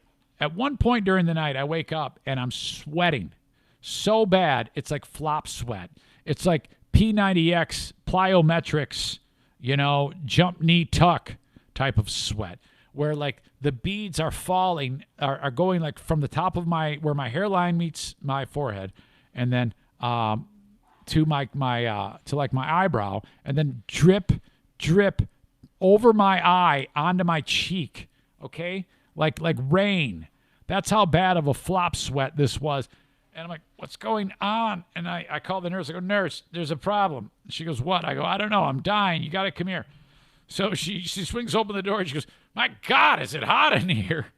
And I go, oh, thank God. I thought it was just me. She goes, no, it's seriously, it's about 90 degrees in here. How are you alive? And I go, I don't know. Oh my God, help me. So I go, well, and she goes, yeah, this room gets really hot. And I'm like, how the fuck can this be in a day and an age where you're doing a procedure where you're removing an organ from someone and you put it into another person and all these instruments, you're using robot arms to do it, and you guys can't fucking manage to get the room to a nice, comfy 68 at bedtime. I don't get it. So I'm like, oh, God. I go, well, I'll tell you what, I'm going to take a walk. I get up. It's a pain in the ass to move. Again, dick's hanging out. This is when the catheter's still in me. I go, ma'am, I'm going to go take a walk, nurse. Would you please help me and change the bed? I mean, it's bad. It's like, just total wet. I mean, really, really grotesque. And so she was just the best. She changed the sheets. I walked around for a little bit till she was done. It was like 2 a.m, Oh, my God. Get back in there, and I go, you know what? leave the door open, if you could, please. I can't hear you guys. She goes, yeah. She goes, we're worried about you here. I go, I can't hear a thing. I got these earplugs in. Thank God I'd have brought the earplugs in. I'd have died of some type of a heat stroke or something like that because it was so damn hot. Oh, my God. So that was it. As the morning broke and I was like, all right, I've made it through this night. I start to feel better. The oxycodone is working its way through my system. And this is when the oxycodone was effective. Double-edged sword because it hurt me 2 nights ago. But and this night it did its job. And I had no problem with it. That's when I was convinced, well, I need more of that. In the morning, Grish comes flying in. He unhooks the jetpack. And then probably signed some autographs. And then wandered up to see me. I was his #1 patient. And he opens up the curtain. I go, Grish. And he goes, oh, you feel better, don't you? I go, I do. I do feel better. He goes, I was worried about you last night. I couldn't even barely sleep thinking about you. I go, are you kidding me? And he goes, yeah, absolutely. It was, you were really struggling. I go, I know, I felt it. He goes, but, you made it, and you look like you're doing much better. And I'm like, yes, actually, I feel a ton better. So this, all these little victories started to happen. Catheter comes out, start to feel better. IV comes out, which, by the way, look at that. Look at that bruise. You can't see it on the recorded, but that still hurts. Whatever happened to that IV? Why did it fail like that? Do you know what happened there when I? Got the bruise. I don't know. I think she had the. Go walk up to that. What I think happened is she had the drip on too fast. Yeah. Because you can control. She's putting antibiotics in me. How fast yeah. the drip goes, and I think it might have just been a little bit too fast, and it made a hematoma. Yeah, and it just filled up too fast. Oh, it hurt. Yeah. So she goes. I can't find my bra. You're doing the and lip I want to thing. get dressed. Have you seen it? No, I haven't seen your bra. Have you been? Did you not wear it yesterday? Yeah, I wore it yesterday. Did I wear it yesterday? I don't know what you wear. No, I had my pajamas on. Okay, I don't know, man. I don't know. I'm busy.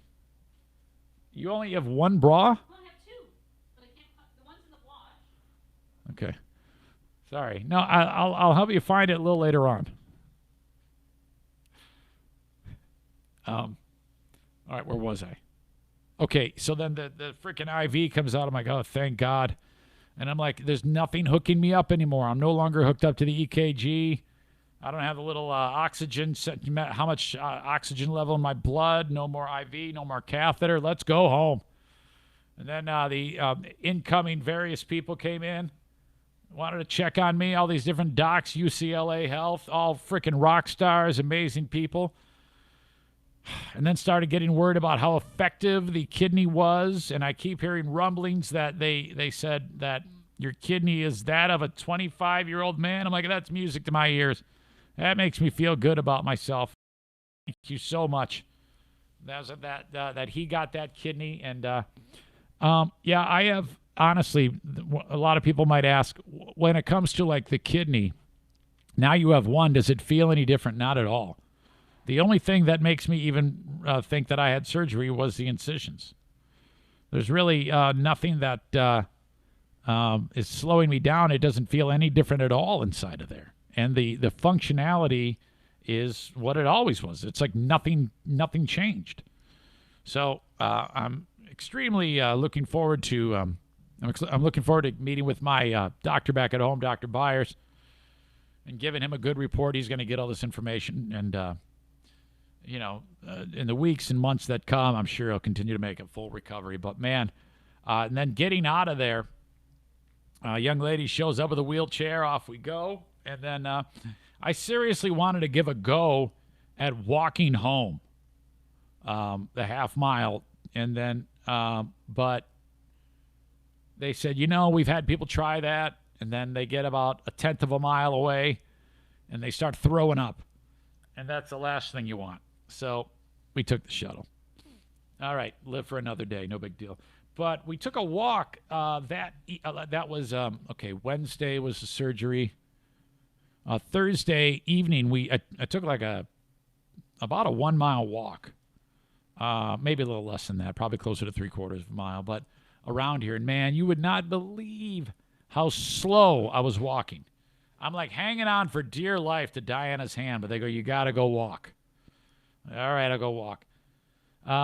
And I've just, every single day I'm walking faster. It's even now to a point, if I'm just walking straight on sidewalk, you wouldn't really know that we had any surgery whatsoever.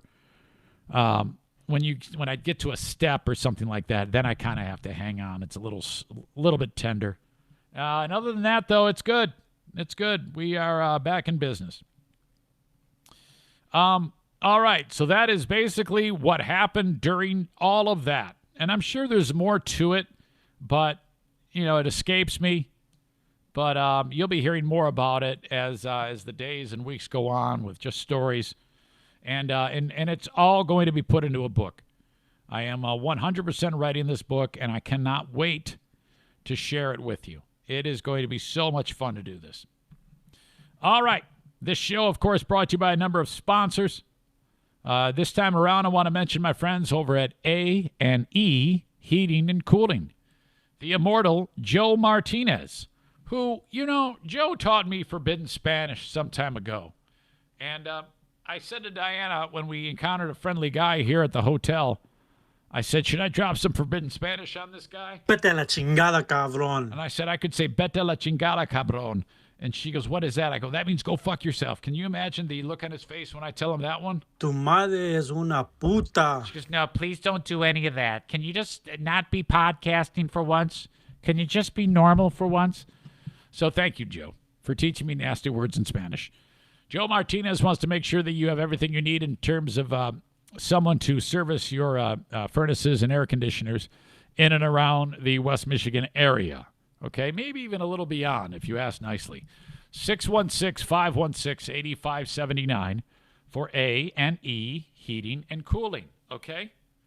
And if you need a full install of a new furnace or a new air conditioner, please go get 3 estimates and just make sure Joe is third.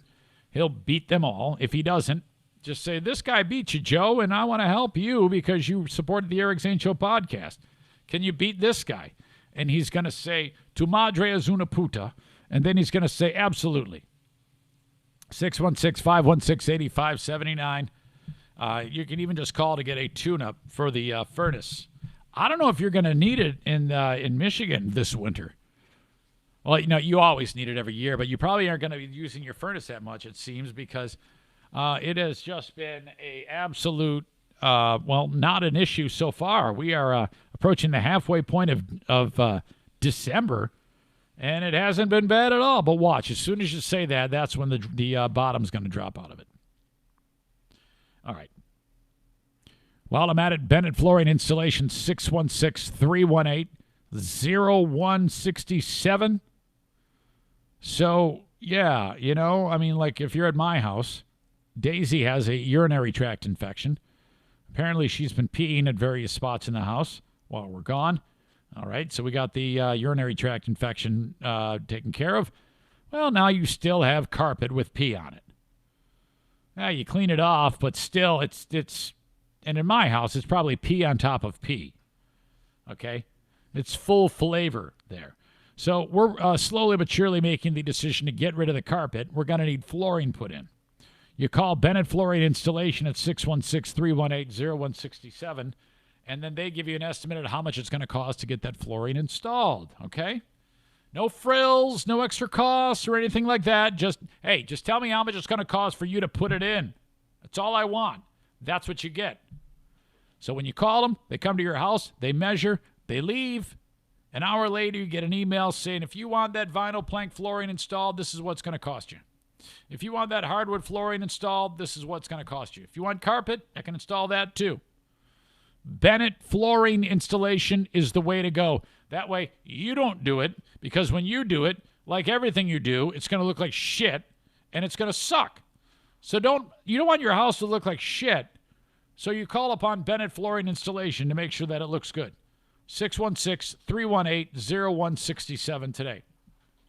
Honey? Yeah? Can you give me some water? I'm parched. Here's my bottle.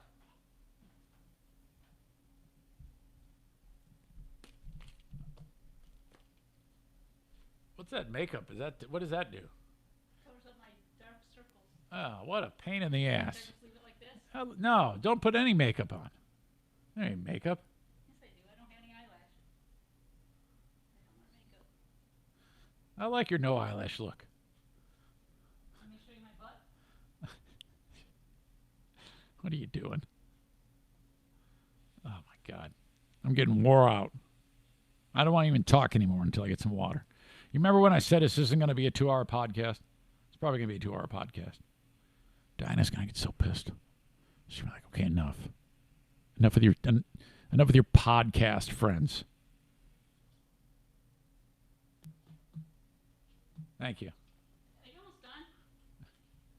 I just got a couple things here to talk about. I talk about this pastor that you like. How about that asshole?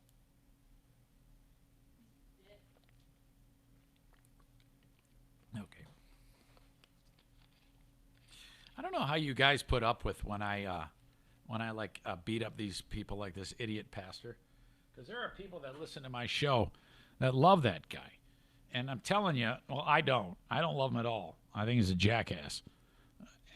I give you credit for hanging with the show when I beat people up like that. You know, I think you got to have if you listen to my show, you kind of got to give me a long leash and understand that at some point, my opinion about one thing, you're going to be like, yeah. And then like 2 stories later, you're going to be like, fuck you. And I hope you're okay with, well, it better work because that's the way it's going to be. I never ever once sold myself as, hey, Eric Zane. He says everything you agree with. Oh, and there's just so much to talk about that I would feel like shit if I didn't talk about stuff that was bothering me. If I like, oh boy, yeah, but this is going to piss off too many people. Oh my God. That is not what I got into this for. All right. Hang on. I need more water. Sorry, I told you it was going to be like this. But, you know, you knew going in that my energy's a little low. And in order to get me through the show, I got to do things a little differently. Like the water breaks, the stretching my back. But that's the way it's going to be. No big deal. No big deal. We can do this. Hang on.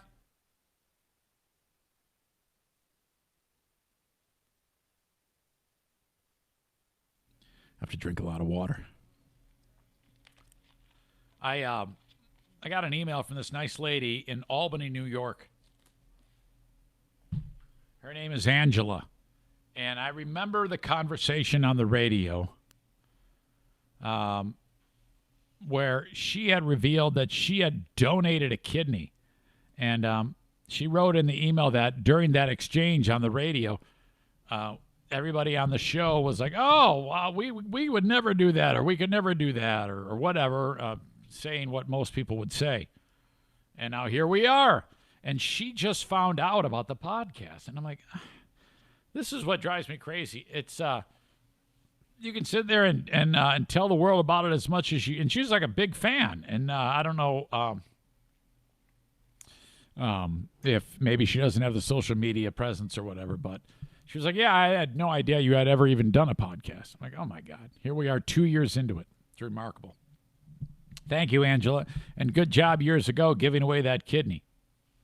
Her kidney was removed in New York City and then flown to right here, beautiful UCLA.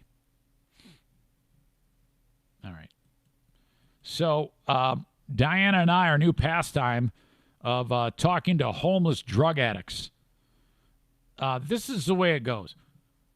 Here at the hotel, right across the street, is Ralph's grocery store. That's a Kroger thing, chain. And so, you know, they got everything we need there. We go there all the time, get something to eat, whatever we may need, because the extended stay here, we're not like eating out all the time. We just go and get food.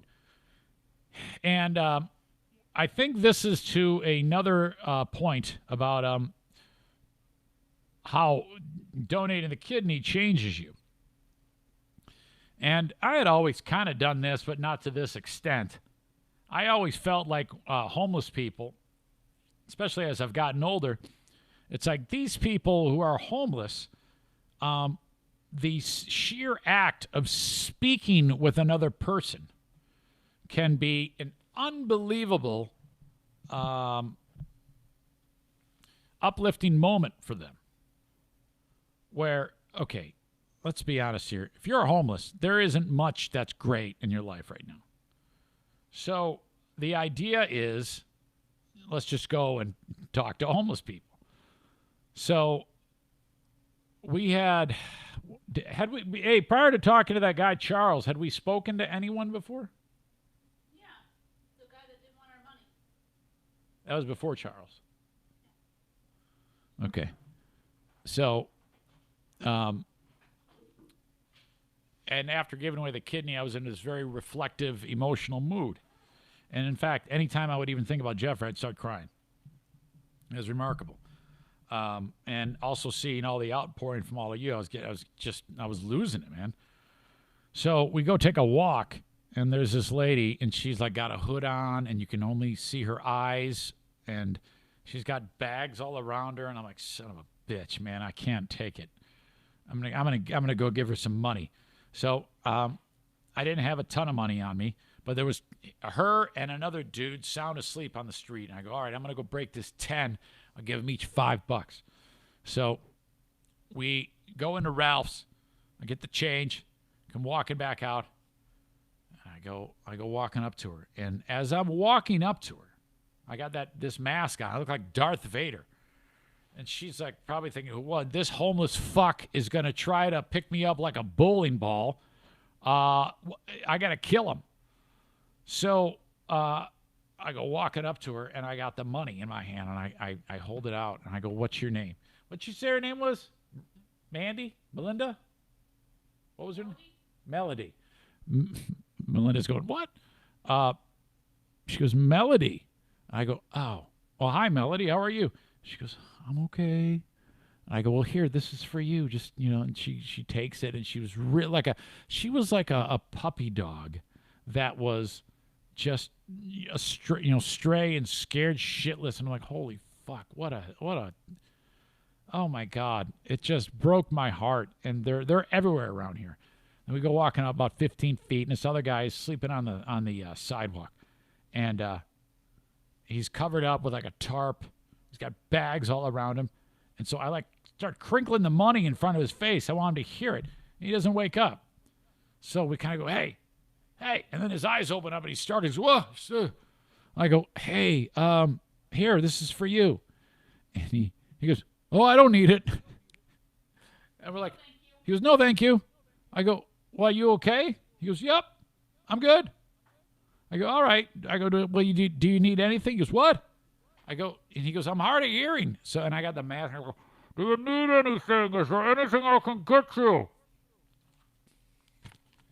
Do you need anything? Is there anything I can get you? No, I'm fine. I'm just going to sleep for the night. Okay, thanks. Okay, bye. And I'm like real emotional, so I'm telling everyone I love him. I love you. He's like, okay. I think the homeless people probably got together and said, hey, we got a guy who thinks he's going to change the world walking around here. He's real weird. We think he's homeless. His wife's got the I Love New York pajama pants on. And he's got this stupid mask. He thinks he's Darth fucking Vader. Don't take any money. It's probably loaded with fentanyl. Our hearts are going to explode the second we touch it. It's fucking idiot. So he didn't take the money. All right. So that day ends. Next day we go out, and there's this dude, same spot, different dude, sleeping on the ground. And Donnie goes, don't talk to him. Don't. Why did you say that, by the way? Why were you worried about? Because you just are thinking he's going to freak out or something? She gets paranoid. So she's like, oh, no, don't. I go, nah. I go, well, I go, I don't know if I'm going to talk to him. It depends on, you got to kind of read the room with these people to see if they'd be receptive.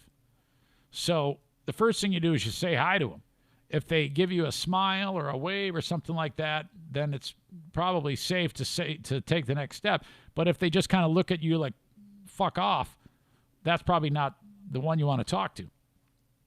See this guy. I go, hey, buddy. And he goes, hey, how are you? I go, not bad. What's going on? And he goes, just hanging out. And he sounded a little desperate. And he was talking to himself prior to, like with a conversation with his hands while he's laying on the ground. And so I go, okay. So then we start. I go, what's your name? He goes, Charles. I go, oh, I'm Eric. And Diana, she's real proud about the kidney thing. She's like, you know what my husband did, Charles? And he's like, oh, great, homeless pajama pants lady.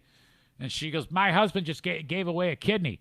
She goes, oh, my God, that's fantastic. That's really great. Holy shit. And he's like, that's a big deal. So we're just sitting there. So then I sit down on the cement next to him. And Diana's just standing there. And I go, so is there anything I can do for you? And he goes, Ralph's serves a great burrito. I'm hungry. Can you go get me a burrito? I go, well, yeah, of course I can get you a burrito. He goes, what time is it? I go, it's 10 o'clock. He goes, fuck.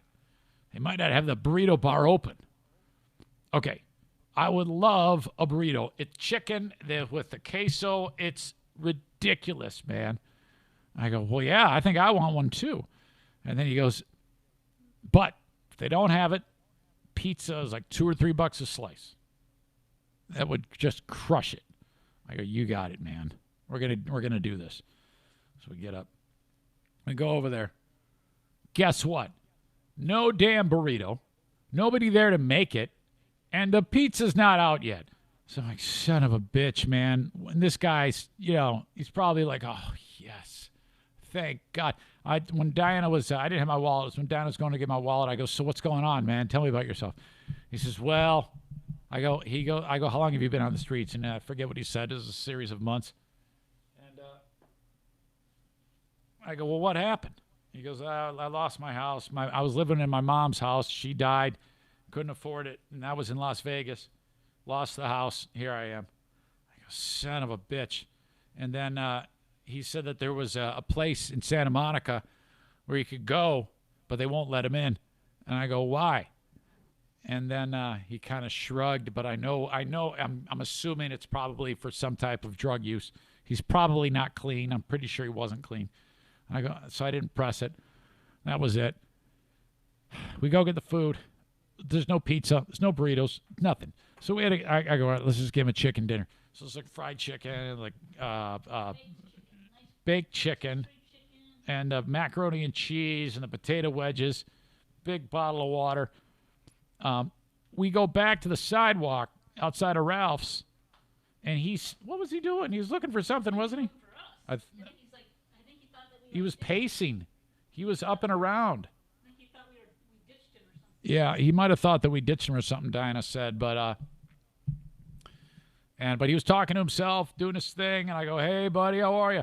So now, have we seen him since? We've seen him, but we haven't interacted with him, have we? No, we haven't interacted with him. He's probably avoiding us. He's like, oh, God, these people gave me tainted food, these crazy fucks from Michigan. They're homeless. They're trying to invade our space. But that was my experience with Charles. Afterwards, there's this other lady who I'm trying to get her to give me hard eyes. She's also homeless, and she was having an intense conversation on the same spot of the sidewalk the next day. And she was just lecturing, giving somebody so much shit. There's no one there, but she's just talking up a storm, having a full conversation with someone. So I go walking up to her, and I go, hi, ma'am, how are you? She goes, fine. And I go, this is going to be a tough one. And I go, I'm Eric. She goes, okay. And Diana goes, keep going. So she was just, I didn't get as far as to say, can I help you? I think that's what we need to start with. Hey, how are you? She'll answer you. She'll give me a short answer. If you ask her, is there anything you need help with? Now, we have a policy. If they say, give me some money, we're not going to do that. We'll talk to them. If they're hungry, we'll get them some food. But we're not going to give them money. We're going to actually go buy the food and say, here's some food for you. The one time, but that was... The one lady, yeah. I think she didn't strike me. What did you say her name was? Began with an M? Melody? She didn't strike me as a drug user. No. She struck me as a scared, lonely person who has absolutely nothing. Who might even sell her body, you know? The one we saw yesterday sitting on the Come on over here. Come on over here. I need you. Grab a weapon. The one we saw yesterday sitting on the bench, that you wait for the buses with her bottle of wine and her bag of chips. Oh, my God. Yeah, She was hammered. She didn't have any shoes. No, and I go, hey, ma'am, how are you? And she goes, fine. Real good. She had her wine. She was ready. The one smiled at me. We were, the one lady who I said something to, then she put her mask on and talked to me. I think she's one of those live homeless by choice people. Right. She looked extremely healthy. Yeah, she didn't, yeah. People are different out here. It's a different way to live. There's no question. So, yeah, if they have, like, a couple of them we passed had a few empty bottles next to their head or whatever, we're like, yeah, that was our... I mean, we feel sorry for them, but those aren't the ones we're going to... Well, no, I'll help them. I'll talk to them. Oh, yeah, we'll talk to them and give them food, but I'm not giving them money to go buy more wine with. Yeah, I don't want to be contributing to their death. No. I'll talk to them. See, yeah, that's the thing. A lot of these people with the drug use and the lack of human interaction, it can lead you down a road of a paranoid schizophrenia. And that's what I think is manifesting from my very pedestrian opinion of how this works. What am I doing here? Hang on. So the idea is they might not talk to anybody for a month. And everybody treats them like shit here. Nobody has any respect. There's too many people just go about their own day. And they don't lift a finger to help these people. It really drives me crazy. And then we ended up seeing... So we've seen the cranky lady a few times. Yeah. Since then, it's still a goal of mine to get. I'm going to get her to break down. Still I'm walks. going to She's still get her to very break animated. down. I'm going to make this happen. Same outfit. Yeah. So, all right. She thinks we're she thinks we're trying to steal her turf. I think so. But she doesn't stay in one place though. No, she's very active, moving all over the place. I'll keep you updated on our new pastime of taking care of the local homeless population. Okay. Now we need to get into this idiot pastor. I don't know what it is, but it seems like the great state of Michigan has more assholes than we know what to do with. And the latest is this dickhead pastor in Holland, Michigan. This pissed me off so bad. Okay, this is basically the breakdown. I know for some of you this is an old story. If you want, just look at Amanda's comments. She'll go ahead and fill you in on all the details if you want to get it ahead of time. But West Michigan pastor going viral for his controversial stance on COVID-19. On more than one occasion, voicing his opinion to his congregation. I had it. I had COVID. Here I am. I'm fine. It's fucking smart ass. Right? She's had it. Many people in the church have had it. We're still here. Not one person's died. Stop freaking out. Fuck you. And that's a hard fuck you. If it were only that simple, you fucking asshole. This son of a bitch. Did you hear that attitude during all of that? Stop freaking out. We had it. I don't even believe you had it, first of all, you dumb son of a bitch. Fuck off. News 8's Jacqueline Francis spoke with the pastor in the health department tonight, and Jacqueline, the pastor, is not backing down. Hold on a second. What's the matter? Someone's outside. They can hear me swearing? How do you know? Right outside. Well, that's all right. I'm not talking to them. The door's closed. Hey, if you're outside, sorry, I'm doing a podcast. Not talking to me. Yeah. All right, I'll quiet it down a little. Despite a warning from health experts. This guy pisses me off so Sue bad. and Brian, no, he's not at all. Bart Spencer is the pastor at Lighthouse Baptist Church in Holland. He has said repeatedly that masks don't work, shutdowns don't work, even saying that people were acting extreme by buying. Yeah, let's just trust Bart's all of Bart's suggestions. Out all the Lysol from stores, but it's another one of his comments that's making national headlines tonight. Several people have had COVID. None have died yet. It's okay. Get it over with, press on.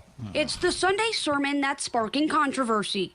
Pastor Bart Spencer of Lighthouse Baptist Church in Holland encouraging his congregation to contract coronavirus. Get it. I had it. I had COVID. Here I am. I'm fine. All right? She's had it. Many people in the church have had it. We're still here. Not one person's died. Well, thank God. Thank God, Bart, that you've got it all figured out. Bart he's got all the answers. He's got all the facts because a few people at Bart's congregation had it. That means that's the way the world is. We've been doing this wrong from the beginning. We should have asked Bart. Stop freaking out. It's just a virus. This was his message during a service last month. It takes all of my strength to not say, I hope you get it and die. People who talk like that make people like me say, I hope you get it and die. That's very difficult to not say that. We're also the type that when you do get it, we go karma, okay? And when terrible things happen to you, that's what happens here.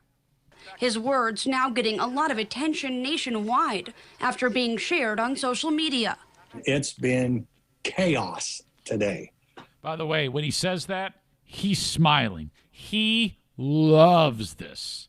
This wolf in sheep's clothing pastor loves this because he knows all the other people that are wanting to believe this type of nonsense, and it is nonsense. Sorry, but that's the way it is. They're going to love him, and they're going to give him money. And that's why he's in this business in the first place. This is one of those wolves in sheep's clothing pastors, okay, who's in it for the money. He's not in it to try to convince you about doing things right and loving one another and taking care of one another. That isn't what this guy's about. This guy is about striking while the iron is hot. He's a charlatan, a fake, trying to do exactly that. Death threats. Calling you about every name in the book. Despite the backlash, the pastor stands by his message, justifying his keep calm and carry on mantra. You don't know how to stay away from it, and you don't know how to get it.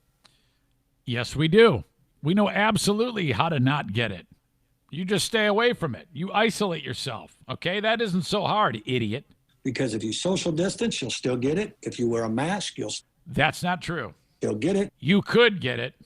If you don't wear a mask, you'll still get it. If you don't social distance, you'll still get it. Fucking idiot. We don't know.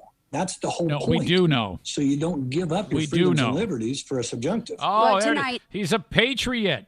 He's a fucking patriot. You heard it. Freedoms, liberties. I'm a patriot. These fucking patriots don't even have the ability to cover their mouths to keep people safe. Okay, that's how much they care so little about you or me, they can't have a piece of paper over their mouth. The Ottawa County Health Department is hoping people don't take his message to heart. Especially in Ottawa County, that our cases are rising significantly, and so are deaths and hospitalizations. We do not advise anyone to go out and get COVID. We advise people just the opposite. As health officials there tell me, statements like this aren't just wrong, but potentially dangerous. They're playing his fire and brimstone sermons. He's one of these really aggressive, loudmouth jackasses who needs to get punched in the stomach while she's doing her thing. I would love to fight this guy for charity.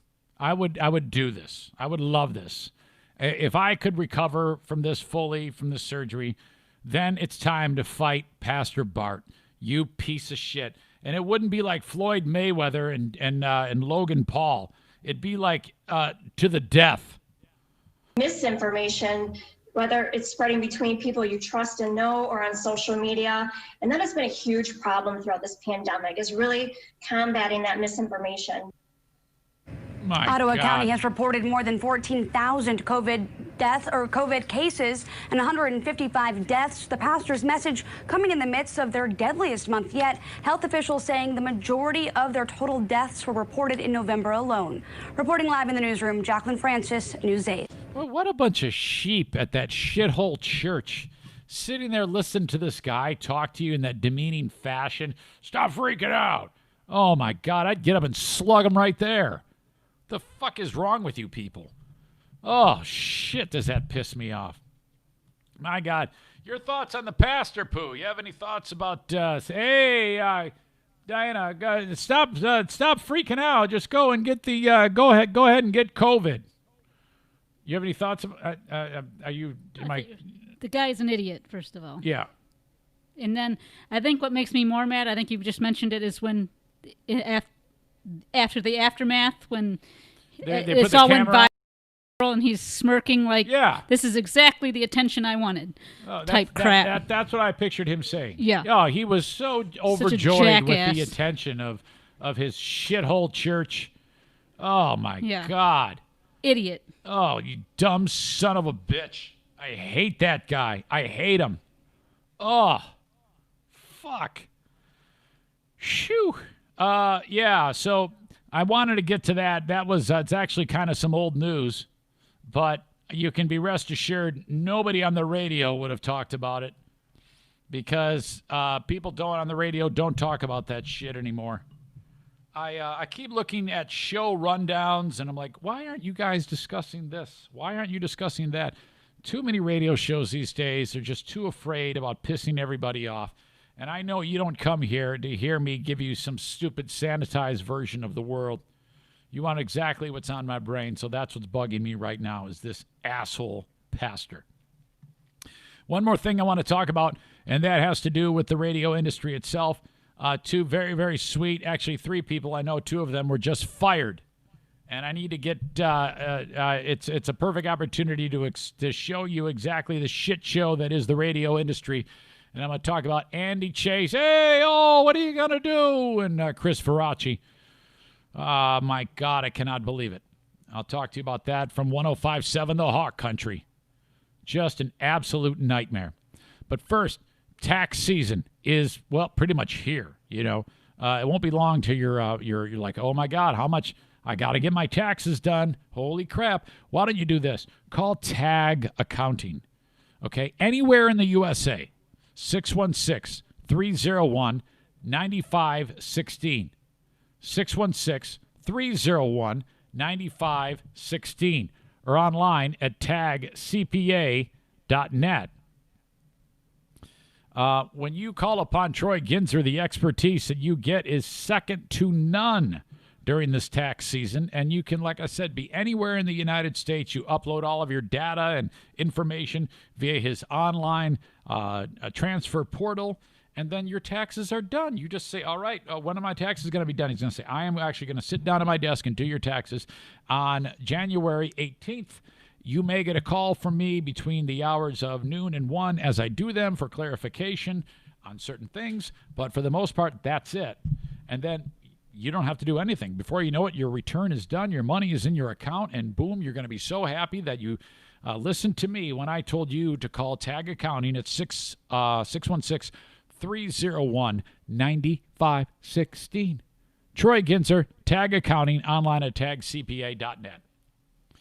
Last but not least on the show today is JM Synthetics. Please call upon the sponsors for anything that you might need that we have here in our sponsor, our cache of sponsors. JM Synthetics, they specialize in AMSOIL products. Do it yourself with AMSOIL products. AMSOIL invented synthetic motor oil, and they are absolutely the best that there is. Could be any type of lubricant. Please check out the website jmsynthetics.com for more information. They also sponsor Dear Meathead, which, you know, I'm going to do Dear Meathead tomorrow with Dad. He has just been a worried mess. I've been talking with him every day via Zoom calls. But doing okay. So JM Synthetics brought to you, I should say, Dear Meathead brought to you by JM Synthetics tomorrow on the show. So make sure you send a question to talk to Dad, Eric at ericzaneshow.com. All right. So, 105.7 The Hawk back in the year, 2002. We launched that radio station. Jim Spector, Rob Fulmer, Pat Collins, owned by Lou Mercantani. And we had I was on the air with Greg and Chris in the morning, and that was, you know, our thing that we were in love with that radio station. Everything was going great. As time passed, it changed ownership, and a company known as Town Square purchased it. Now, Town Square is one of these companies that it's not really. You have some radio people that are at the top, some, but a lot of them are people who are more money people. And what they do is these money people buy troubled businesses and they try to flip them, okay, and then sell them for a profit. Radio, however, for some reason, one reason or another, hasn't been able to do that. Any of the radio companies. You take a look at what they have now, and it's worth a lot less than what they signed up for. So how much longer can they do this? The pandemic didn't help. Radio was already circling the drain at pandemic time, and it's been story after story since the pandemic of companies just blowing people out left and right. And I think that this is the firing of Andy Chase and Chris Veracci from 105.7 The Hawk in New Jersey by Town Square. This isn't going to do anything. This is all just, there is no way to resurrect the medium at this point because of the money involved and what they need. When you are firing the last vestiges of locality on your station, what do you hope to achieve going forward? Andy Chase was the guy for the past 10 years, maybe more. You had the syndicated show on in the morning on 105.7 The Hawk. And then Andy Chase was on later in the day, and so was Chris Veracci. And these guys don't make a ton of money at all, okay? But you got to have a guy who, like Andy, who's at the radio station as the local face, okay? Free Beer and Hot Wings aren't there in New Jersey. So you get a guy like Andy who's a local face of things, so he's out doing remotes. He's on top of a billboard raising money for Ocean of Love charity, which is a local Jersey Shore charity that raises money for sick and vulnerable kids and people. I forget the specifics of Ocean of Love, but, that was a big part of the year. Not to mention their involvement with the holiday break-in. I know Free Beer and Hot Wings, when they started their own actual charity, Andy Chase was the first one to drop in $1,000 into it to help them help underprivileged people. So when you hear that Town Square just before the holidays, almost said holidays, the holidays, has fired their top talent on their radio stations. What a heartless time of the year to do this. There's really no great time. But, here you are just before the holidays, and you in a humiliating fashion, wave the white flag and fire these people. There was a story from Jersey Shore Online. Several local on-air staffers who worked for Town Square for many years and will no longer be heard. Those staffers were part of the radio network's Ocean Monmouth Counties cluster, include Liz Giressi of Hot AC 94.3, The Point, WJLK, Asbury Park, who was with the station for more than 20 years. Oh, my God. She worked 18 years on the morning show with Lou Russo, who also will now work solo for the present time. None of these are going to work out. They're going to end up firing all of these people. They don't care about anything. First of all, no one's listening anymore. The actual amount of listeners is gone. No one listens to any of these radio stations at all. I've detailed this with you.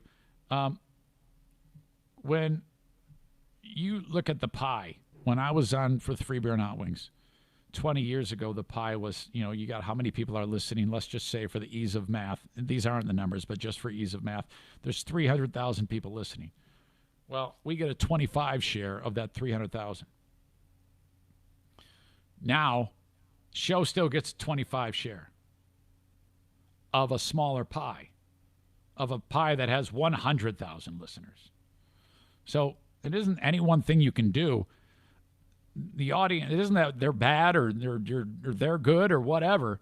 It's just that the audience has different choices now as to what they can consume. Unbelievable amount of choices. It is a bad time to be working at a radio station. I don't have any idea of the end in sight, end being in sight, or how to help them in any way. I don't. That's not my job. But this is fucking terrible. And boy, when you start When I got fired from iHeart in January, they were blowing out all the low-level people, all the losers and board ops like me, okay? And they got rid of all of them and had the full-timers do all the work that we were doing. Well, now they're firing all the full-timers. That's still going on at iHeart. I mean, like the 6th week in a row of it. They're calling it reduction in force. Oh, my God. And then you see these stories pop up where fucking Town Square on the Jersey Shore consists of, I mentioned in 105.7 The Hawk and New Jersey 101.5. I don't know. I don't have access to their books. I think they're publicly traded companies, so you can actually see how much money that they've made and see how much the heads that run this company make. But now they're like getting down to firing the things that actually make the station what they're known for.